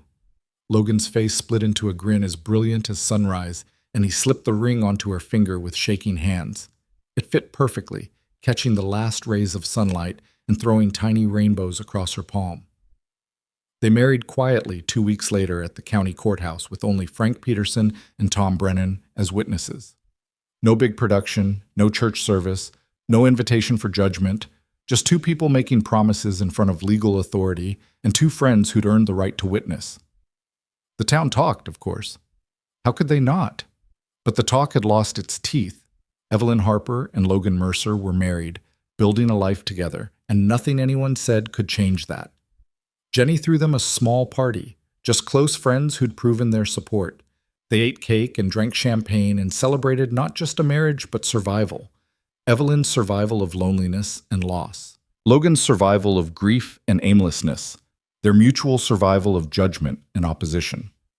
Fall arrived gentle and golden, painting the ranch in shades of amber and rust. The new fence line stood strong. The expanded herd grazed contentedly. The house, which had been silent for so long, rang with laughter and conversation and the everyday sounds of life being lived. Evelyn stood on the porch one October evening, watching the sun set in familiar glory. Logan came to stand beside her, sliding an arm around her waist, and she leaned into him with the ease of belonging. "Any regrets?" he asked softly. She thought about the question seriously. Regrets about the fight? About the judgment? About choosing this impossible love over safety and convention? "Only one," she said finally. "I regret all the years I wasted being afraid. All the time I spent surviving instead of living because I thought that's what I was supposed to do. And now? Now I'm living, finally, completely, messily, wonderfully living." She turned to kiss him. "And I'm grateful for every moment, even the hard ones." Travelers passing Whisper Creek Ranch sometimes glimpsed them in the evenings. A woman with silver hair catching golden light, a younger man easy in the saddle beside her. They rode together through seasons, through gossip, through all the predictions of failure. People said it wouldn't last, said age would divide them, that reality would intrude, that she was too old and he too young for this to be anything but temporary. But standing there on her porch as autumn deepened into winter, Evelyn Harper Mercer knew something the gossips didn't. She hadn't been too old for this. She'd been exactly on time. The wind swept across the plains, carrying the scent of coming snow and distant sage. It no longer sounded lonely. It carried her quiet defiance instead. The defiance of a woman who'd chosen courage over caution, possibility over resignation, love over safety. And in that choice, she'd found not just survival, but redemption. The ranch thrived, the seasons turned, and Evelyn discovered that the second half of life could hold just as much wonder as the first, if you were brave enough to reach for it. She'd reached, she'd found, and she'd never been more alive.